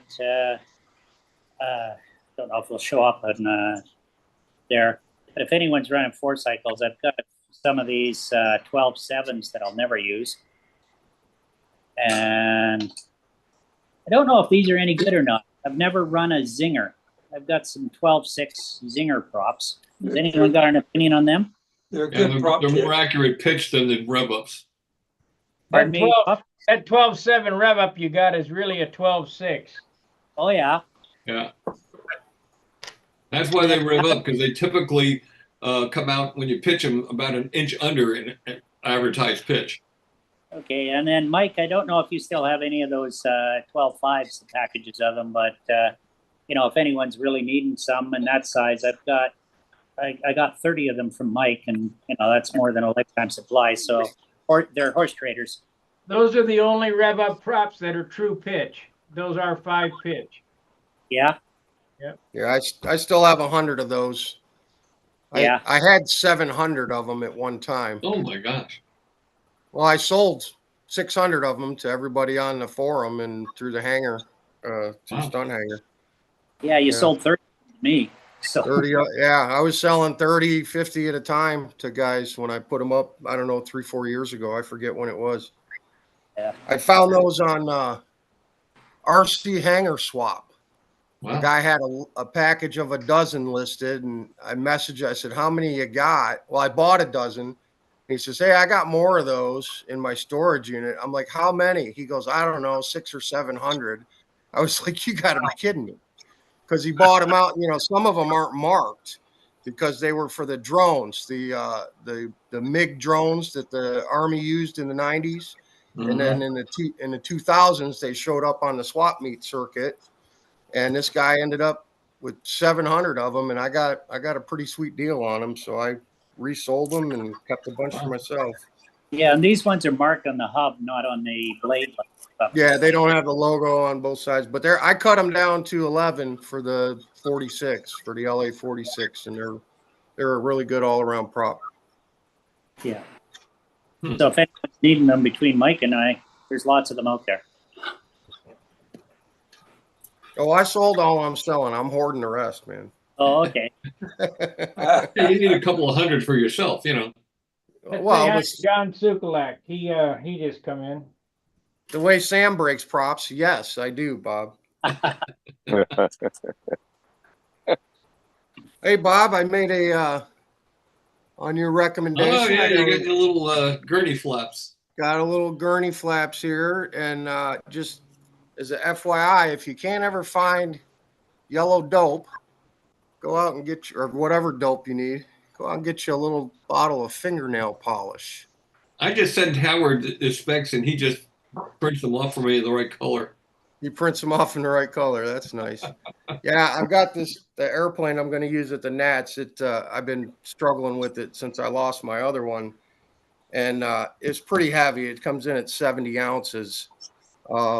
I was having a lot of problems getting it trimmed out. It didn't turn the way I wanted it, and it was washing out in the corners. So I added trip strips to the top and bottom of both wings. I used contact paper. I did 3 layers of contact paper, cut them in strips, and then I used my pinking shears to put a zigzag on the front. So I got 3 layers on top, 3 layers on the bottom on each side. I flew it, and the airplane improved like that. Yeah. And I had already had the gurney flaps made up, but I flew it with just the trip strips. Big improvement. Then I added the gurney flaps. I don't know that it flew any better. Some airplanes with dramatic improvement, some airplanes with very little, and some it's almost imperceptible. Depends on the airplane. It wasn't any worse. So I'm going to put them back on. You know, I'm painting them and I'm putting them because it wasn't any worse. Yeah. And it seemed to, for sure, the trip strips calm the airplane down a bunch. Yeah. So Joe Daly has some really nice trip strip clear plastic material. It's pinked and everything. He buys it that way. I guess the sailplane guys or something use it a lot. And okay. He'll have a bunch of that at the Nationals, I'm sure. So. Good deal. And I'm putting together I'm working on I got an SV11 ARF going together right now. I worked on it half a day yesterday, and I'll work on it tonight. It'll probably be done by Sunday, but as a backup to my backup that I'm now flying. Hey, Mike, if you read the directions, it says it only takes 5 hours. It didn't have any. It didn't have any directions in it, and I went. It was missing actually. A couple of things were missing in there. The motor mount pads were missing, but I had some phenolic on the shelf, so I cut some motor mount pads. And I thought to myself, it's like, you know what? I built 2 of these already. I don't need any directions. So I'm just kind of moving around, doing different stuff. I found on mine the motor mount pads that came with it were too thick, so your spinners. They are too thick. So I went 1/16 pads. Yep, they absolutely are too thick. Yeah, they put the motor too low unless you hog out the mounts, the maple motor mounts. So I just cut up some 16th phenolic. I got a sheet of it, so no big deal. It's funny, this phenolic I got. I pulled this off the shelf. I've got a couple of plates of this phenolic that I got from Mac Henry, combat and stunt flyer guy. Well, I pulled it off and I looked on the back, and it's got Paul Smith's address on it. Mm-hmm. He gave these away at the 1987 team trials in Detroit as like little gifts to anybody who came to enter the team trials. Cause I guess he worked at General Motors or maybe Ford or somebody, Chrysler up there in Sterling Heights. And they had this in the shop. So he gave everybody a little piece of phenolic. So that was kind of weird to see that. Yeah, when I went into an industrial supplier, I think it was about 3 feet by 6 feet or whatever, a sheet of it. And it was around about $80 or $90 Canadian, so 50 American. But anyway, it had a little wee chunk out of the corner, so he knocked another $30 off it. So I got a whole sheet for next to nothing. Let's hear from Lifetime. John Sukulak. John doesn't want to interrupt the flow of the conversation. Okay, and how about Keith Drossel? I'm listening. Okay, I just want to make sure everybody gets a chance. You going to the Nats, Sparky. Keith? No. Okay, I'm saying good night, all. And Gordy, I messaged you on the chat there, all my contact info. Okay. Okay, catch you guys later. Probably be a couple of weeks. I'm doing that trip, and I got to get up pretty damn early on Tuesday morning, so I won't be on Monday. See you later. Okay, take care, guys. Be good, Bob. Hey guys, how you doing? is the view on this Zoom meeting tonight set so we only see the speaker, or is that a setting on my phone? Must be your phone, because I see the speaker, and then up at top is the gallery. Okay. Yeah, I don't have the gallery, so that must be my phone. Okay, I'll have to figure that out. On YouTube, it is speaker only, though. There's no yeah, gallery I'm view on on you. YouTube. Okay, If All you're right, on that YouTube, explains you're it. only going to get a speaker view, not the gallery. got it. Okay, thanks, Mike. Hey, Somebody- Barton, how you doing, Barton? Doing pretty good, thank you. Hi, Keith. Long time no talk to, like about an hour and a half. Been an hour and a half, yeah. I'll be seeing you pretty soon, buddy. Anybody that doesn't know, everybody know Bart Klopinski? Who's he? Bart who? Klopinski? Bart? Everybody know him? Who? He was the 1967 National Stunt Champ. In his first open appearance at the Nationals, he won the Nationals. I'm still on the wanted poster at the post office. So, yeah. He also flew at Disneyland in Future World. How many shows a day?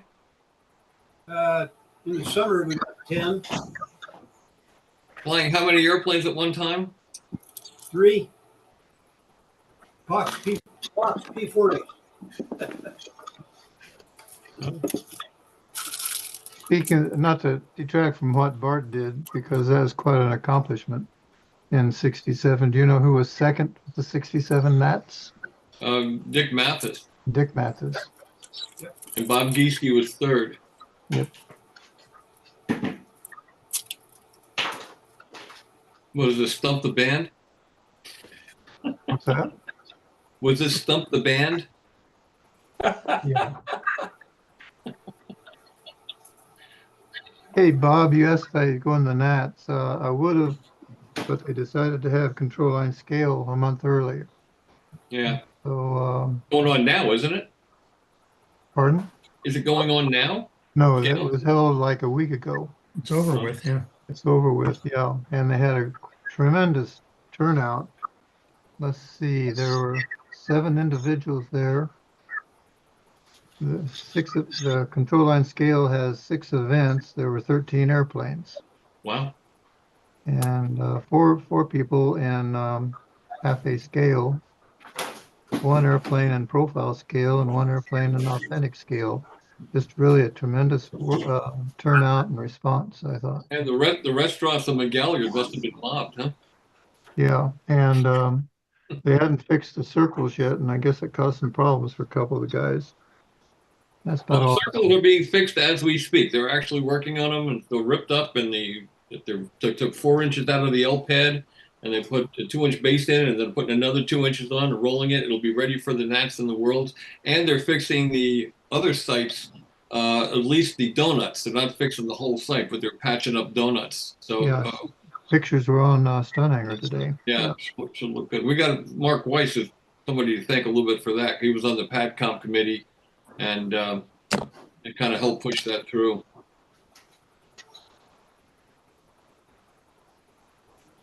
The people who are doing the paving are the same people who did the paving at the Indy 500.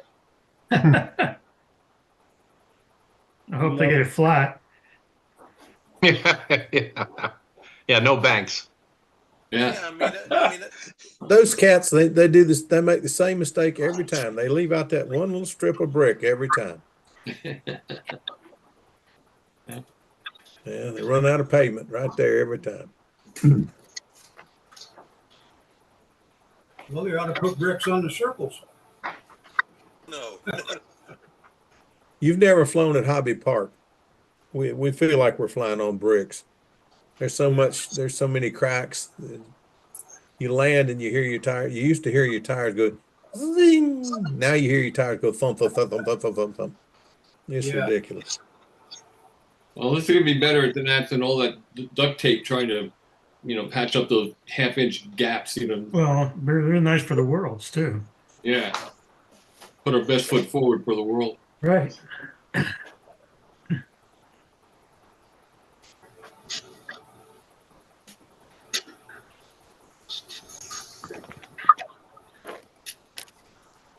Miss you, Bob. I'm gonna be a week late getting there. I'm gonna be there for the Worlds, but we've got a couple of commitments. I can't afford to be gone 3 weeks straight. Yeah, I can't either.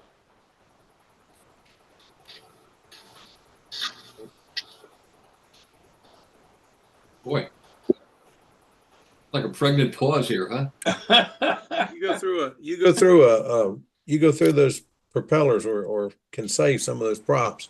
Those 3-blade 12-6 or 12-4 or 13-4s. I'll take a pair of them. Okay. We'll do that. I try to remember all the stuff. Gordy wants a 76. And you want Len Burrell bought a bunch of stuff this morning. He needed it, so I put his aside already. Who is making carbon fiber?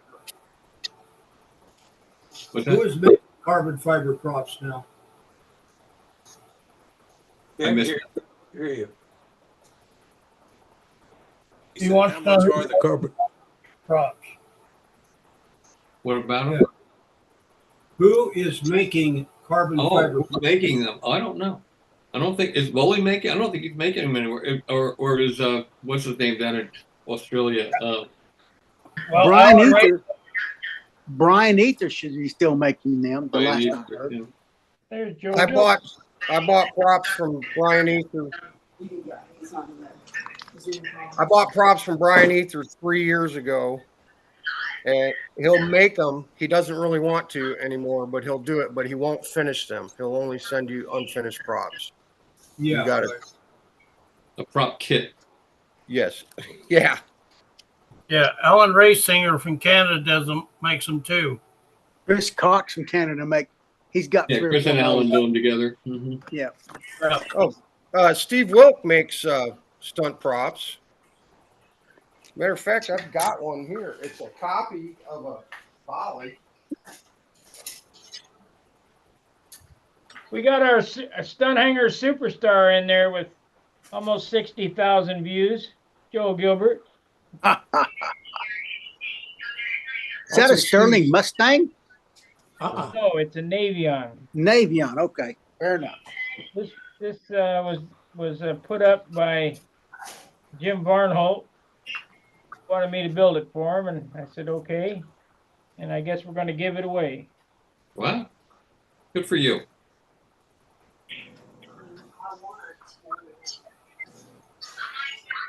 Well, I had some exciting fun today.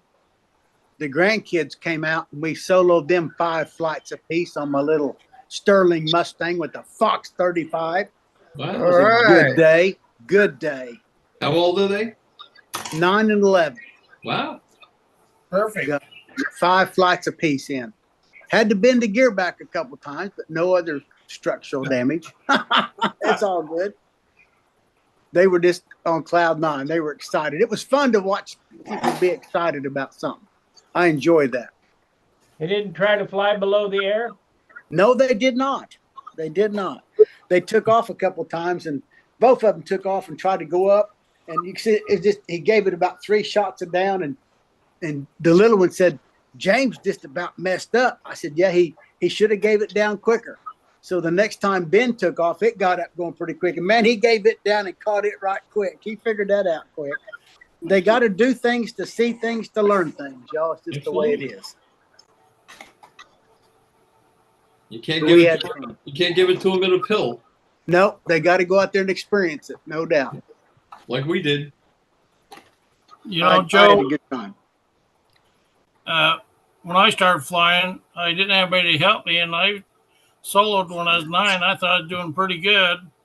And then when my daughter came along, she soloed at 5 years old. That's right. They could have done earlier, but they just too busy. I think Yeah, Lunky was young, or Sam Lunky was younger than that. But how old was he, Mike? First time he soloed in 049, he was 3 years and 9 months old. Just Oh my goodness. 3 months shy of his 4th birthday. Wow. Did you have a hold of the handle? Well, I did before I shot the video of him soloing. Yeah, I built him like a tough baby type plane. You know, the Sky Baby that they use at EAA AirVenture, Coroplast would have had a baby bee on it. And I went out there and got on the handle with him 3-4 times. And he was like, I want to do it by myself. And I was like, okay. So I left him in a circle and I launched it.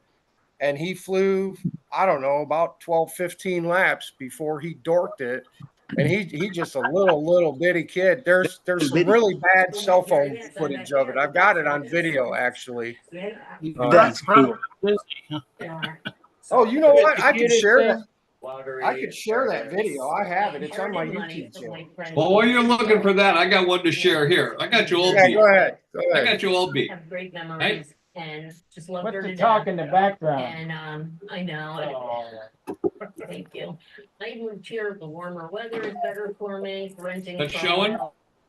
Yes. Yeah. That's me at 22 months of age with my first trophy. That, I beat Don Schulman, Leon Schulman's son, as the youngest contestant. Oh my goodness. Oh, my Look look goodness. at that Acme. Look at the 19 Acme tank. 1949. There's no bronze paint there. Well, that's before I had cataracts. And an Acme tank. The Roadrunner should have got that tank on there. Isn't that cool? Yeah. That is cool. Pretty neat. Pretty neat. 22 months of age. Now, I don't remember any part of that, so.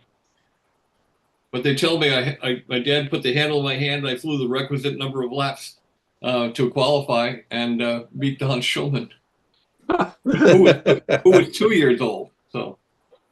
How about that? So Leon told my father, he said he's going to go get his daughter out of the crib for the next contest. Good grief. For those of you who don't know, Leon Schulman was one of the legendary modelers. He's the guy that designed the drone diesel and secret weapon and a bunch of airplanes back in that era. He was a very famous modeler. He did a lot of free flight too.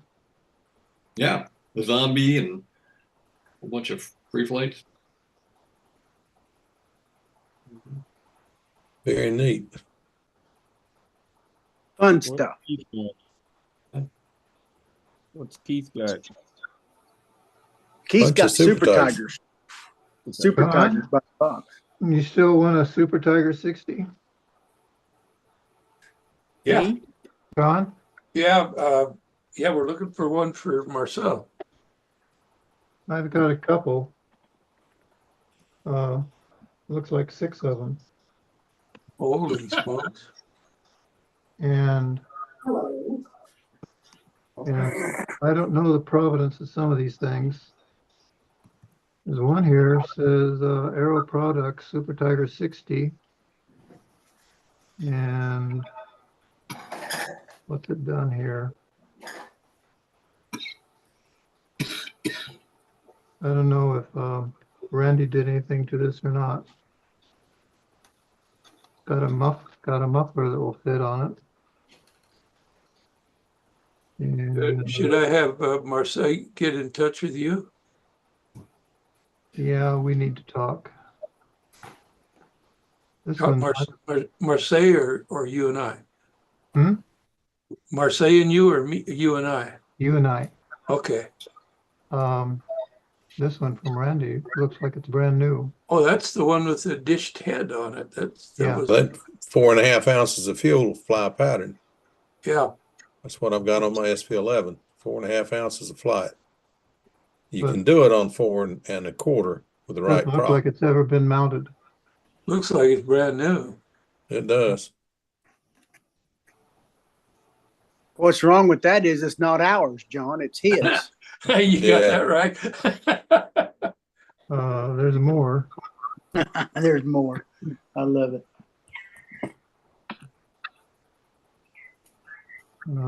Here's a Tom Lay 51. That'd be a good engine for somebody.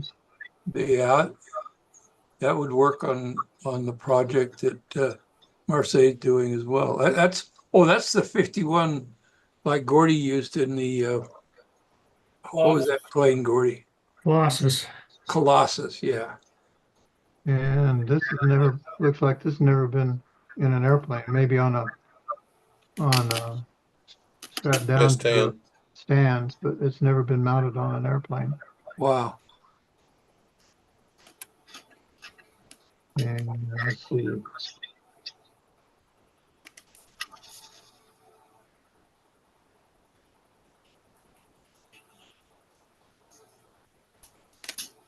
Boy, those planes up on the ceiling there at Mike's house are trying to fly.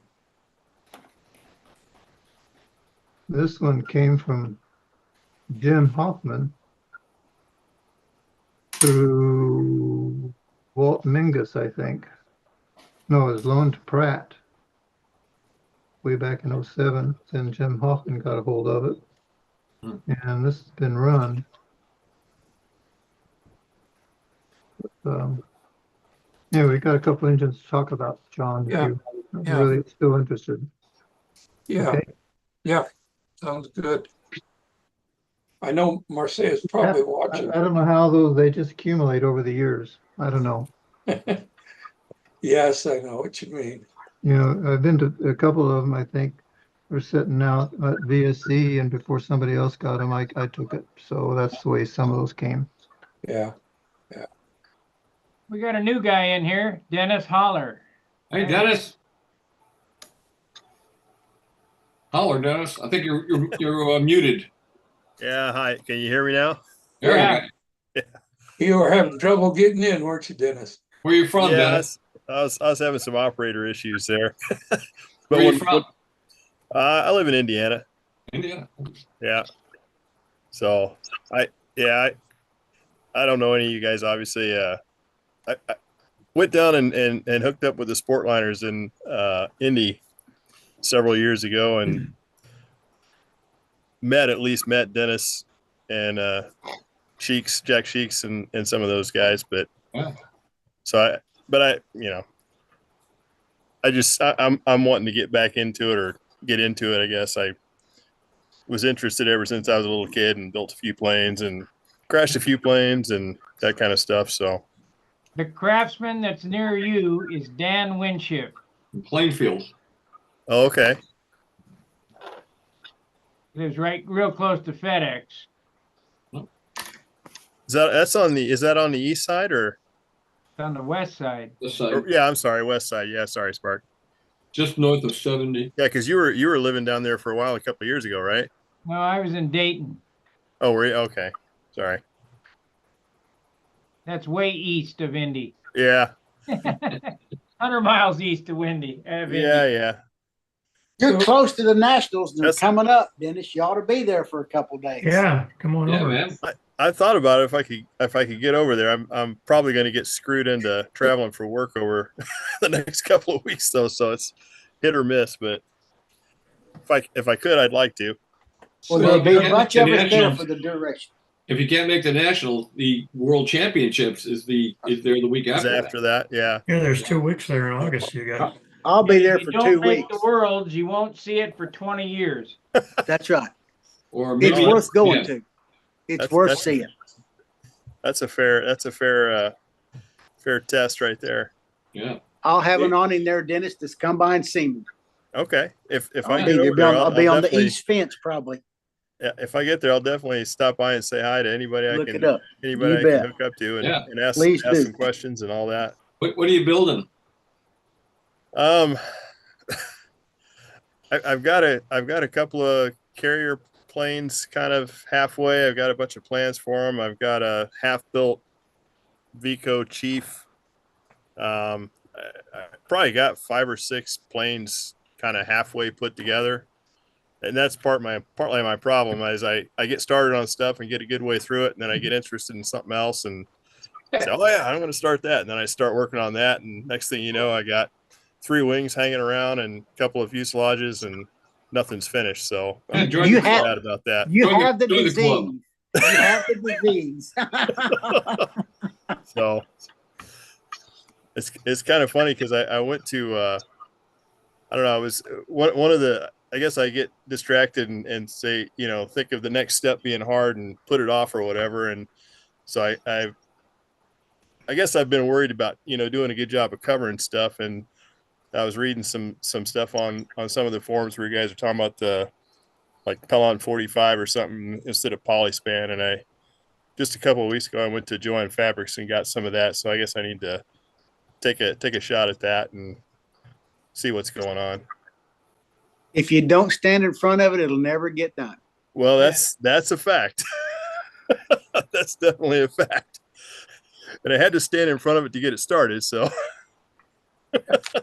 We've all done it, son. yeah. How about it?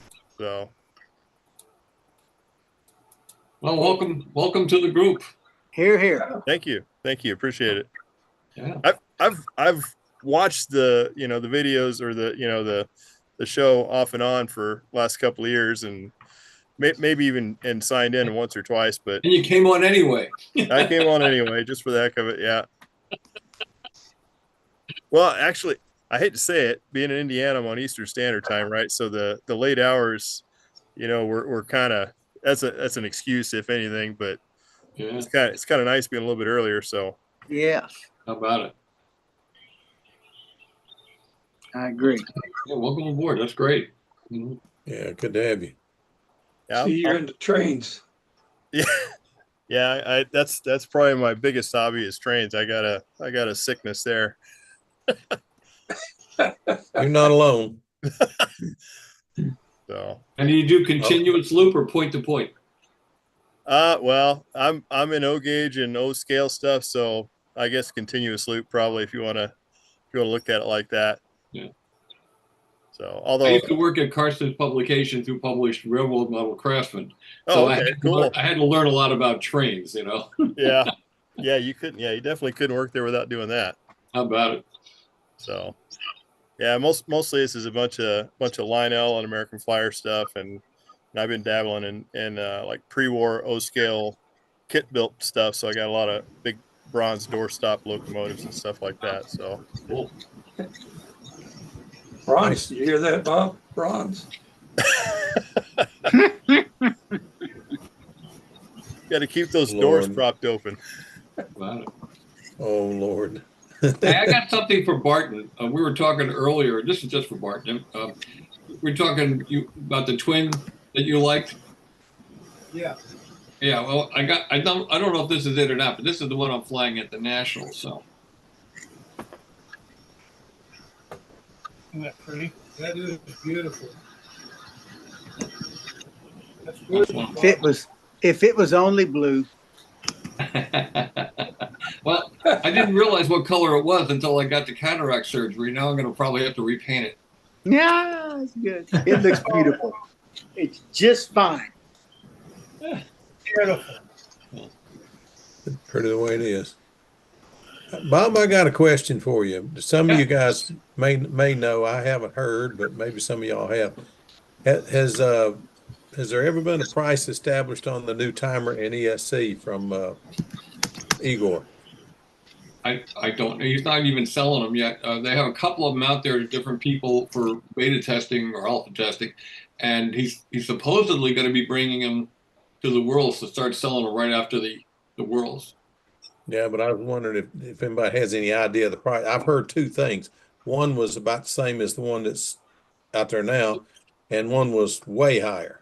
And I just don't know. I don't know. I have no idea. But whatever it is, I'm going to buy a few. Well, I plan to buy a couple, three myself, but I just wonder how much of my life savings to take with me. Remember, there's only one hobby: spending money. That's it. That's exactly right. Well, I got to take the dog out because that's my other hobby, and I'll be back in a few minutes. How's Dean doing? He's the spender. What's that? How is Dean doing? He's the inventor. Dean? Yeah, Dean's doing okay. I saw him at that fun fly, that Steve Dombrowski fun fly. He came out and flew an RC pattern demonstration for us, one of the FAI schedule. You know, in the years past, he was able to come out to contest, borrow my son's airplane, and put it in like a 530 pattern fold. He was a really good flyer, but now he's getting older and he's starting to slow down a little bit. So. And we got Paul Taylor come in.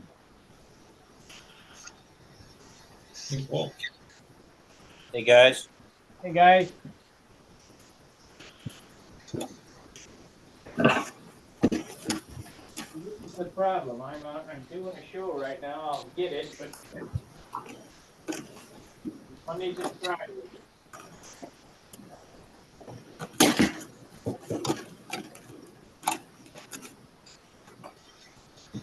Hey, John. Yeah. What pitch were you running on your Eagle? You have what, a 40 in it or a 51?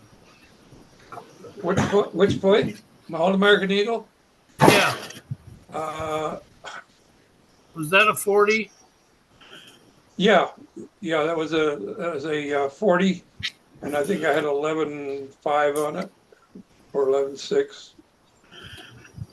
Yeah, I had to increase the pitch on my 51 today. Did you? Yeah, we haven't flown it since I changed the pitch. So, what was it? Trying to run away on the lower pitch? No, it's just flying too slow. Oh, okay. No, What altitude? What altitude are you at there, Gordy? We're at the field. It's 4,400. Okay. Gee, Hey, you ought to see it on a 100-degree day. Like about an 8 pitch and 30% nitro. Hey, don't laugh. That ain't far off, dude. That's 11,000 feet density altitude. There ain't no prop going to work a 4-pitch. It's going to stand there. Yeah, in the wintertime, it'd probably be just right. But I took it from 4.5-inch pitch up to 5 1/4. You bet. Marky, did you bring enough for everybody? No, I didn't. Sorry about that, but she didn't remember that Mondays and Fridays is hangout night. That looks good.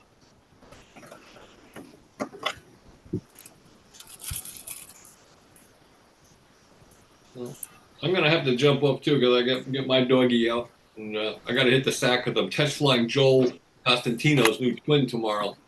The short nosed twin? Yeah, the short nacelle twin. Yeah. I want to hear about that. Yeah, we'll see how it goes. Hey, Bob, what's the story that somebody posted on Stunt Hangar recently that twins, you need to have the engine or motors as close as you can to the wing? Do what now? Somebody's posting that on twins, you need to have a really short, or the engine's motors mounted really close to the wing. Yeah, my new little twin, that's what we did, and it does work better. It turns better and locks better and everything. So, yeah, I agree with that, and that's why Joel's new airplane, we went to a shorter nacelle as well. I said, well, I think I could probably even find a picture of that if you give me a minute. But, go ahead and talk, and I'll find it.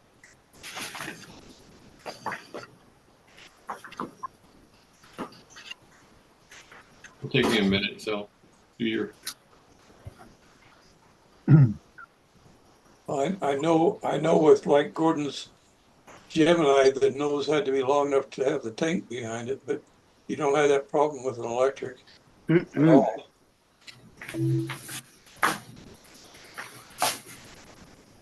Well, I got a picture of it, but it's before it was finished. Only one flap on it and no spinners or anything. But I'll see if I can get it up here. Hold on a second.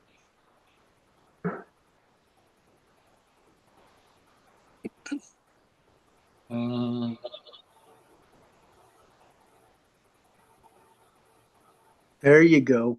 Yeah. Oh, yeah. That's Nice. good. The Double cross. Yeah. Double crossfire. Yeah. Mine's going to be sellout 2.0. Double cross. But the other little twin I've been flying, see if I can find a picture of that. That's got even shorter nacelle because the motors are shorter, and I made it so I didn't put I didn't have to make them so I could put the ESCs in the nacelles. I put the ESC in the fuselage. So let me see if I can find that. It'll take me a minute. So. Are you bringing air into the fuselage to cool that ESC? Oh yeah, sure, yeah. And that's a smaller one, so it has a 25 amp ESCs. You're running both of those on a 25 amp? 25 amp, and it works great. I mean, the airplane's only 44.5 ounces all up with the battery, so it's not so bad. What size prop are you turning? Huh? What size of prop are you turning? Those are 10s. The Really? badass 10s. Really? Yeah, 10.5s. One left and one right. It works great. But you run them with both tractor and both pusher and done all the combinations, right? I've done almost every permutation you can do, yeah. And I kind of like the counter rotating tops of the props turning towards the canopy. That's pretty much standard way, isn't it? Yeah. Nobody's critical that way. Yeah. I also ran them with with two pushers on them at the Nats in 2015, and it worked pretty good too. So I'm having a hard time finding those photos. So when you have multiple motors, electric motors on a plane, do you end up with just one battery pack, or do you have to have?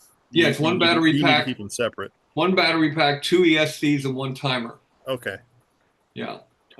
Just obviously size for big enough for both of them. Yeah. I'm using in this what I'm going to show you here. This one's got a 5S 2200 battery running two 2310.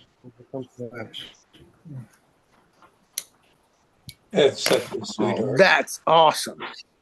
And that's how it flies, just like that. It's just a fun test bed airplane. And that was 44.5 ounces. It shows there two Zord 9.5s, but when we started flying it, we put on the badass 10.5s. I have pictures of that too. Hold on a second.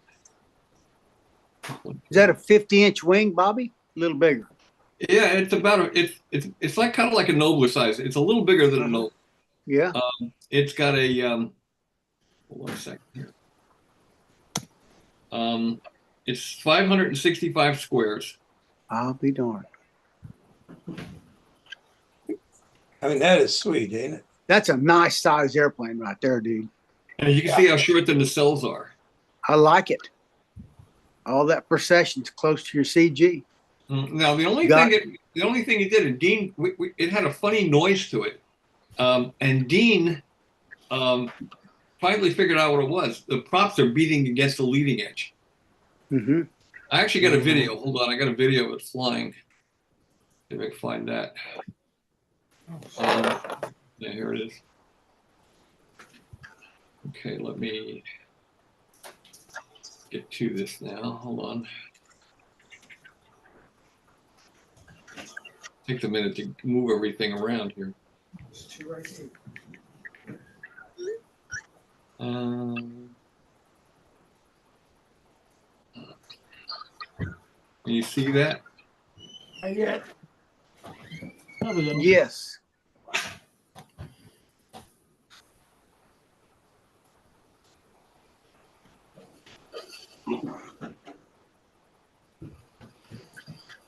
Do it again. Can't hear it, but we can see it. Can't hear it? No. Nope. Anyway, that's it. Cool. Yeah. I like very, that. very, very fun airplane to fly.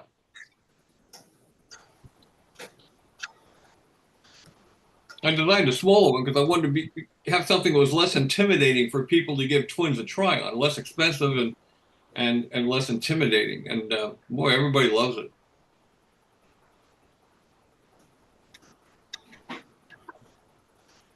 Called the double take.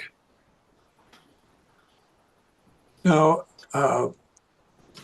in your plans for the future on that, are you going to stay with the profile motor mount or? Well, I have a new one I'm building. It's higher aspect ratio. It's 7-to-1 aspect ratio, and it's going to have built up nacelles. Ah. Yeah. I was scared by Dennis Adamson, so I built a high aspect ratio wing. You got any pictures? Have you started it, or are you still? I don't, unfortunately. No. The wing's done. The crunch is done. The shells are done. The cell crunches are done. The tail's done. Everything's done. Wow. But I'm putting that new control system in. I'm still working out the details of that new control system. Ah, gotcha. Taper back, leading edge, trailing edge. Yeah, I use double taper wings. I don't like straight trailing edges. It's too much stick pressure and high wind. So everything is swept forward. So you don't move the CP as far back from the balance point as you do on a straight trailing edge airplane. Right. I like swept forward trailing edges. Well, I'm looking forward to seeing the high aspect ratio one. Yeah, me too. Yeah. Well, that alone makes them handle not load up, Bobby, in my opinion. Well, yeah, they got a higher L over D and less, less resistance to turn. I mean, if you were to take a 50-gallon aquarium and take a ping pong paddle and a 1-inch wide ruler, and you take the ping pong paddle and go edgewise through the water and try to turn it, it's going to have a lot of water above the paddle, forward of the CP swirling around, and a lot below the paddle after the CP swirling around. And it's going to make a lot of turbulence and a lot of drag, but it would be easy to place on line once you turn it, right? It won't turn very tight, but you can track it out of the turn.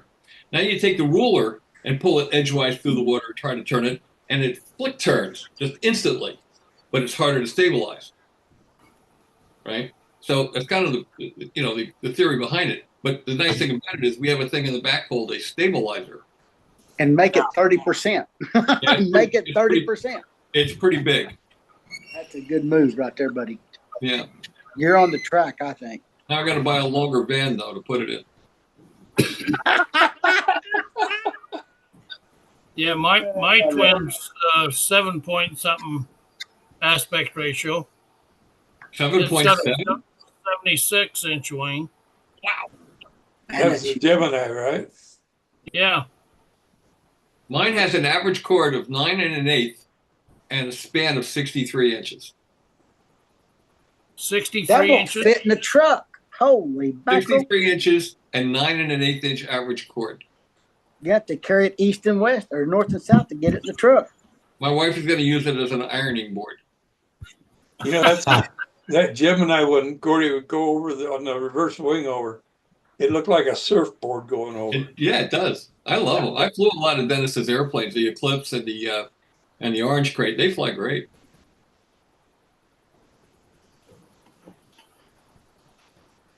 Didn't Nesban write an article and he thought the most perfect one was 6.5 is what he thought was right for stunt? Is that not correct? Yeah, well, I don't know. It may be. I don't remember reading that, but yeah. I know he's sold on the high aspect ratio. One of the things we're all trying to get him to do is to reprise that Fuga Magister that he won the Walker Trophy with in '72. It was a French jet with a very high aspect ratio wing and a V-tail. And, V-tail. oh man, that's a gorgeous airplane. It is. 35S in it, Bobby? He had a 35S in it, but can you imagine that without the head sticking down with the electric motor in there? It'd be awesome. Oh man. I flew And that a spinner to make it match the front. Somebody say they flew that airplane? I flew it, yeah. How'd you like it? He had a covering on the lead outs, which made him a little bit sticky. But the airplane itself flew very well. Even Bob Gieske made a nice comment how well it flew. So, Well, he beat Al Raby in the Walker Trophy fly-off that year. I think I was assistant director. I was there. Was that the handle I gave him back at Tucson? Was that year? Yes. 72 or 3, wasn't that right? It was that handle. Yeah. I remember in 73 in Oshkosh, Wisconsin, Andy Lee and I drove out together and we're running, and it was like 30-mile-an-hour wind, it seemed like. The car was listing going down the runway when we showed up. And we're coming down the runway. We see this mint green airplane just carving the sky up, just doing amazing maneuvers and amazing bottoms and corners. And I'm thinking to myself, we got to deal with that. And it turned out it was that guy sitting in the chair there, Barton. He was the event director. And I'm thinking to myself, if the event director flies this good, I haven't got a chance.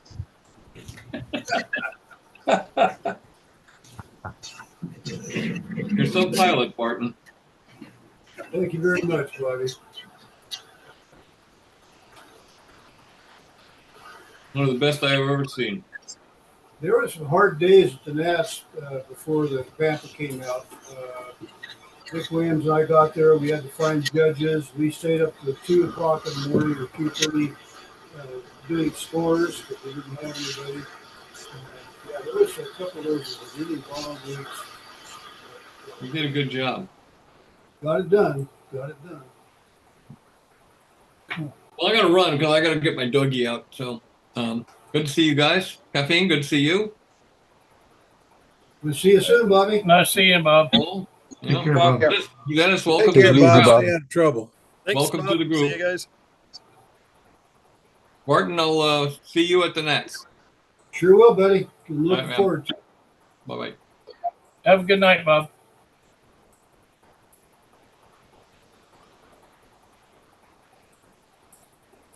Gordon, it looks like your dog is wanting something. What's that? It's like your dog is wanting something. Mine just jumps up in the lap. Yours sits there and looks you eye to eye. Yeah. He's a golden doodle. He wants a hot dog. He's gorgeous, what he is. Or He's two. Smart as a whip. You guys were talking earlier, just before I came in, you were talking about some props. Some propellers. Oh, that's. Yeah. And I don't know, I missed that, and I would like to know, were there carbon fiber props or? No, wooden props. A wooden prop? Yeah. Well, we were talking wooden props, and I told Bob I want to see about getting 2 of his carbon fiber props. But see, he's going to have them at the Nationals, and I won't be there till a week later. But I want to try to get a couple of them, but I can't find anybody around here that's going that'll commit to. I'll be there, Phil, for the whole thing. Well, I want to get 2 13 4.5 volleys to put on that 65. I'm 2-blade or 3-blade? Yeah, 3-blade. I'm gonna put on that You bear. text what you want, and I'll pay him for them, and I'll hold them for you till you get there. Sounds like a plan. Thank you. Call me anytime. All right, I'll give you a call. No worries. Oh, yeah. I just want to get 2 of those and a manifold if he's got them that'll fit a FP. I mean a VF. Just work it out with them and tell me what I need to pay him, and I'll pay him and hold Well, him till you get there. What he told me, he don't have everything yet, and he says he's gonna have it at the Nationals, and it would you'd have to just catch him at the Nationals. And I'll then do fill it. out. So anyway, I can I've already talked to him, and I don't think he has everything yet. But anyway, okay, we'll work it out. All right, I'll give you a call tonight or tomorrow, probably tomorrow. Well, we're leaving town Sunday morning for a week, but yeah, we got time. I'll call you in the morning. All right. We're supposed to go in the morning flying, but the way the weather is, I'm sort of thinking it's going to be rained out. That's where I'm going to be. Flying? You going to a contest?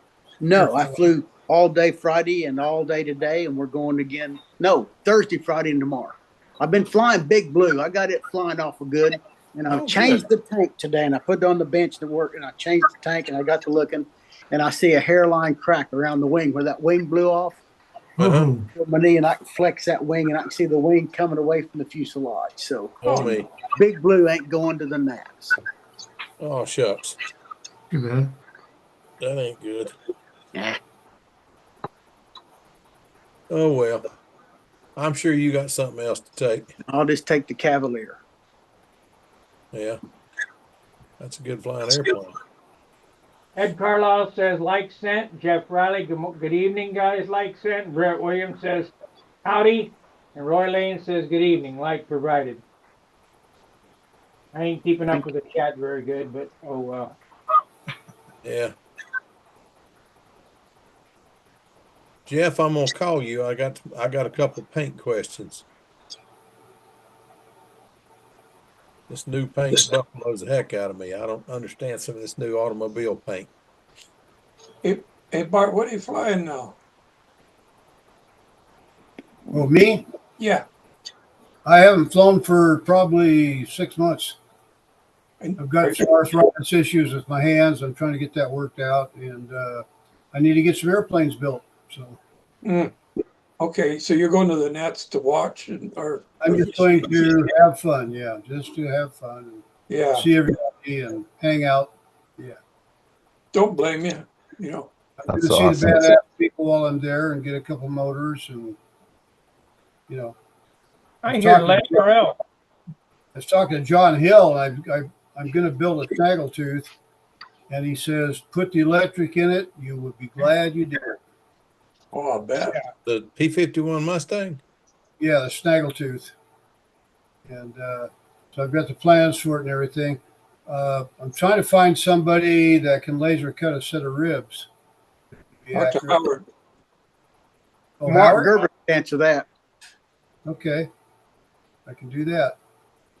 But it'll be a fun project, and I think with the badass in there, it'll have a lot of power, and should be a pretty good airplane. I've been thinking about one of those too. I have a kit, but I'm gonna see about figuring out how to convert it to electric. Is it Al Rabe's airplane? Yes, sir. I didn't know they actually made a kit. Forgot his name. Tank, was it Tank did it for you? Tank did it. Yep. Tank did it. Walter Umland. Tankers did me a kit of the Mustang and one. It's a semi kit, but you know, Walter one of the Umland. Mustang and one of the Bearcat. Walter Umland did them. Yeah, I've got I'll tell one. you, Right, Sparky? that was Keith Trolsol's Bearcat that he built. That thing flew great. yeah. That was really. I have a semi kit to that, and then I can't remember who cut Tank cut the big one too. Tank cut the BBQB as well. Does he still do that? Does anybody know? No, he got, I don't know what happened to Tank, but Walter Umland got all the parts and he started cutting them. Then I don't know what happened after that. What's the guy named in Florida, Mark? Brian? He's not in Florida. He's in South Carolina, but Brian South Malin. Carolina? Brian Miller. Malin, M-A-L-I-N. Mm-hmm. Okay. He cuts stuff for you, Mark. I didn't know he was cut. I have to get to know him. I go to South Carolina about once a month, see my daughter. Yeah, he's the BM in the BMJR. Oh, okay. I have a couple he's cut then. I have a Messerschmitt he cut. That's on your kit, is the wood really good on it? You know, I haven't opened it yet. I just got it, and I have not opened the plastic on it yet. Okay. I know he is in South Carolina, and his sister is in Florida, and the laser cutter is actually in Florida. That's what I understand. But he's the one that designs the stuff, and then he sends the files to her, and she cuts it. I think he's got one there in South Carolina. He's got one in South Carolina now. He does my stuff right away. I'm pretty sure Yeah. he's not. Well, I Well, I got the airplane, but I got his number. get a set of ribs. Hey, Mark, how's your new Bearcat coming? It's coming along slowly. Want to see it? Yeah. Got the fuselage I'm working on right now. I'm just about to start on oh, here's a picture I was going to show everybody. There's a young pilot. Kansas, cool. that's who wants to be a pilot or a That's cowboy. early jet stuff, isn't it? Is that early Yeah, jet stuff? My uncle was a pilot in the Navy, and he came home on leave. That's his car in the background, and they put his helmet and gloves on me. Yeah. And took my picture. I think I was about 3 years older at the time. Too good. Anyway, There's a cat. see if I can get here. You go, Kate. This is how it was last week. And then I've been cutting out for the wing, and I'm working on the tail right now. So It looks good. that's what I got. So good. Thanks for that. Yeah, thank you. Len Burrell, you might as well say hello. Oh, how are you? Hey, Good to see everybody. How's everybody doing? Well, Good. are you practicing every day? Are you flying I'm- every day to get ready for the worlds, Lynn? I'm flying as many days as the weather will let me. There you go. Still fighting with props and fuel and all that good stuff. Pipe links. What's that, Joe? Pipe links. You got that settled out good. Prop the pipe and the links? props got to be holding hands. Or you run the pipe. Yeah. Are you running I'm a running a pipe? pipe. So Running your a pipe pipe, and your yes. prop have to hold hands well. Yeah, I'm trying. They're fighting each other all the time, and I'm getting tired of it. I'm getting tired of the prop and the pipe not getting along well. It's like, come on, guys, get it together. You're They killing have me to here. hold hands, man. Don't be afraid When to my change the airplane- links. Yeah, when my airplane goes out there and does a 4.3 second lap and I chase it for 7 minutes, I'm not a happy camper, Joe. No, you're not. Golly, that's a No, lot you're to hang not. on Oh, to. Lord. It's just unbelievable. But I think I'm That's getting not a close, selling so it's feature. all good. No, That's it's not a not. selling It's feature. today I gotta admit, I went out to the field and I absolutely lost my mind at one point. I was so PO'd with all of it. Oh my gosh. I just lost it. I'm like, I can't stand it anymore. Like I can't deal with it. What are you It's all running? good. What are you running? PA 75.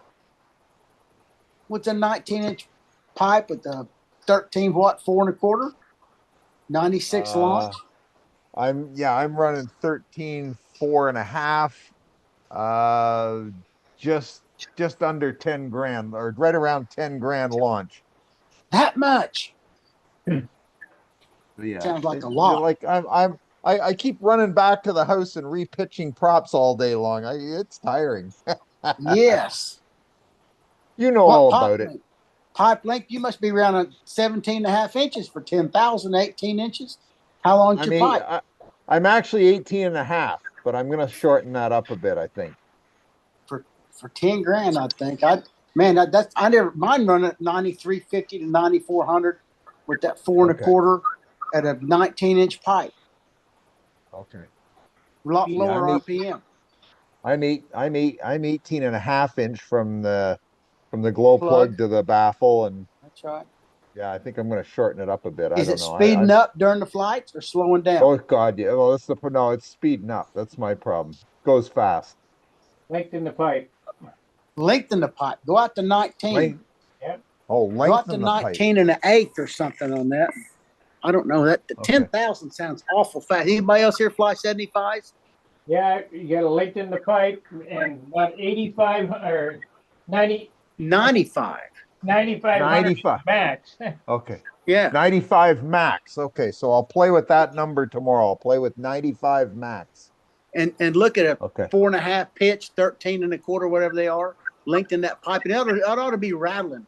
Have you Yeah, heard I'm it using rattle? the Bob McDonald prop, which is 13 That's 4 okay. and between 4 13 1/2. 4 1/4 and 4.5. Yeah. Yeah. But you can change that. But that pipe ought to be rattling. Have you Sorry, heard Joe, it what's rattle? that? Rattle it. Pipe rattle. Is a pipe rattling? A little Pipe bit, rattle. yes. When it's It needs going to too be, fast, yes. it ought to be rattling at 93, 50, 94. When it's rattling, Okay. just go fly it once. See what happens. Okay. All right. I'll Sound try like a that. Super Tiger 60, Lynn. Say that again, Sparky. It should sound like a Super Tiger 60. You bring it up till it's two-stroking, and then start Yeah. backing off until it's breaking between 2 and 4 on the ground. And you let it go Okay. and offload, and it'll go into a fast, hard 4-stroke. Okay. Now, here's my next question, guys. Nitro, how much? How hot is it? Yeah. Huh? How hot is it? Today it was only 73, 74. It might be fine on 5 or 7. Yep. When Yeah. it's cool See, like that. I've been running 7.5, and I'm gonna Keith drop wants back to to talk. 5 tomorrow. Keith wants to talk. No, I'm signing off. Thanks. Oh, We'll talk no later. worries. Okay. See you next week. See you, All right. Keith. Easy, Keith. I'll email you, Keith. Night. If it's charging hard at the top, you got too much nitro. That's my problem. It's charging. The Lengthen the airplane's pipe. running like the Lengthen the airplane's pipe. going too fast. Okay. 19 Lengthen the and a pipe. half, 19 Okay. and a half, 4 1/4, or yeah, 4 1/4 to 4.5 inch pitch, and 5% nitro, and no Okay. more than 9,500. I mean, Okay. and Here's it'll the be problem. growling there. I've had too many people telling me what to do, and too many guys were saying I wasn't using enough nitro, and that's what got me screwed up. No. So I started worrying, oh my God, I'm going to Muncie. I'm going to have to run 10 or 15% nitro. So I'm trying to run this airplane on anywhere from 7.5 to 10% nitro, and it's just going too fast all the time. Well, you I may backed have to down to run it at 5. Muncie. You may have to run 10% at Muncie, but it'll be hot and the elevation's different. Okay. 70 your degrees elevation? is cool. What's That's your cool. elevation Okay, where but- you fly? But here, the only way I've had success here is running 5%, and I'm going back to that tomorrow. That I 'Cause it think that'd seemed be to a run good real move. nice at 5%. Okay. I will do that For me, tomorrow. if I got too much nitro when it turns, it'll jump out of the turn, Lynn. It'll turn and jump. Charges out of the corners. And it Oh, yeah, charges well, that's uphill. It's That's just been nitro. charging all over the place, like just running away. It's just like, oh Well, that's God. And too much nitro, too short a pipe, Okay. and too many RPM. It needs to run 4-stroke and just beep every now and then, probably. At the tops, you know. Okay. Yeah. Lynn, you know how to run that motor, man. Listen to yourself. Well, no, you know what the problem is, Phil? I've run 424 my entire life until just less than a year ago. So I don't know how to run these motors, and that's what the problem is. Well, I've always been a that fella 424. trying to lay back in the chair there, I would listen to him because he really knows how to make listening. them run. I'm listening hard. There's always a phone you could call Randy Smith, and he'll tell you exactly how to set it up. Yeah, well, the other thing is I dug out the Randy Smith instructions today too, and he says right on it, in most cases, you don't need to run more than 5%. Well, You there's a don't. mistake I've been making right from the get-go, running between You seven got and a half more and horsepower 10. and you know what to do with. Exactly. If it gets to 90 degrees, you're going to need more, but Sure. not at Okay. 70. Goodness No. gracious. Gotcha. Never run. All right. It'll sound just like a giant Super Tiger 60 when it's running right. Yeah, well, that's how it was running with the 5%, and I got worried that I needed to have more nitro, and I ran away from what was working, and that's where I made my mistake. There you go. Listen for that pipe rattle too. You'll hear it. You betcha. It We'll just try sounds again like it's tomorrow. beating We'll its see what we brains get. out. You'll figure it out. Don't be afraid to you lengthen betcha. the pipe, slow it down. And if Yeah. it's too slow, pitch the prop up a kiss. But 4.5 Most ought to be definitely. in the money. And when I Yeah, ran see, the other 75, thing, 4.5 the was other in the money. mistake I made, I'd never pitched props before. And so, of course, the first time I did it, I over pitched the prop by a long way. And I'm like, oh no, what have I done now? You know, it took off like a rocket after that. I'm like, oh no, I over pitched it by way too much. On my pitch gauge, when I'm pitching a prop Lynn, I put it on where I want it. I mark my prop, say station 8. We'll just talk about 8. And I set my pitch gauge on 4.5 on station 8, and I put a clothespin on it. That way it holds that location when I'm looking. Heat my prop, put it on there and look at it. And I can heat it and move it and never have to mess with figuring out where it needs to go. I got the prop locked in on 4.5 on station 8 from the get-go. So all you got to do is put that prop on it, glare it, candle it, look at it. You ain't messing trying to figure out where you're That's a going. good idea. You lock That's it a in great ahead of idea. time and you know what you got. And you pitch That's it to a that good idea. location. Okay. And then do Perfect. 8, 9, 12, whatever you like. I don't know. Okay. That's just what I do. I don't know. You may vary, but I don't monkey trying to see what it is. I put it where I want it and bend it to that location. Then dip it in water right quick. How long do you dip it in? Just 5 Till it seconds. cools Get off. out. Okay. You just dip it in cold water and wipe it off. It'll set. But I get usually you hit them, you can bend it. Okay, it's not quite right. I bend a little more, check, and when I get it right, I just dip it in water right then. You know, and cool it. Then I go back and check. All right. But if you'll lock Cool. your pitch gauge in, that saves you time trying to see where you're going. Yeah, exactly. I understand. Okay. Good. Call me if you need help. Thank you. Much appreciated, Joe. Very good help, gentlemen. Well, who can I hand this meeting off to? I can take it for a while, Sparky, if you want. All right. I'm going to I don't end it know on much about it, YouTube. but I don't mind taking it anyway. All right, hang on a second. I gotta end this on YouTube somehow. All I do is I just hang out. I just hang out until I want to go to bed, and then I just leave the computer on and I don't worry about it. I'm not going to stay on that much longer either. I usually fall asleep in front of the darn thing anyway, so it's all good. You leave the computer on, we can't stand the snoring. I know that's the worst part of it. Yes. Mute yourself first.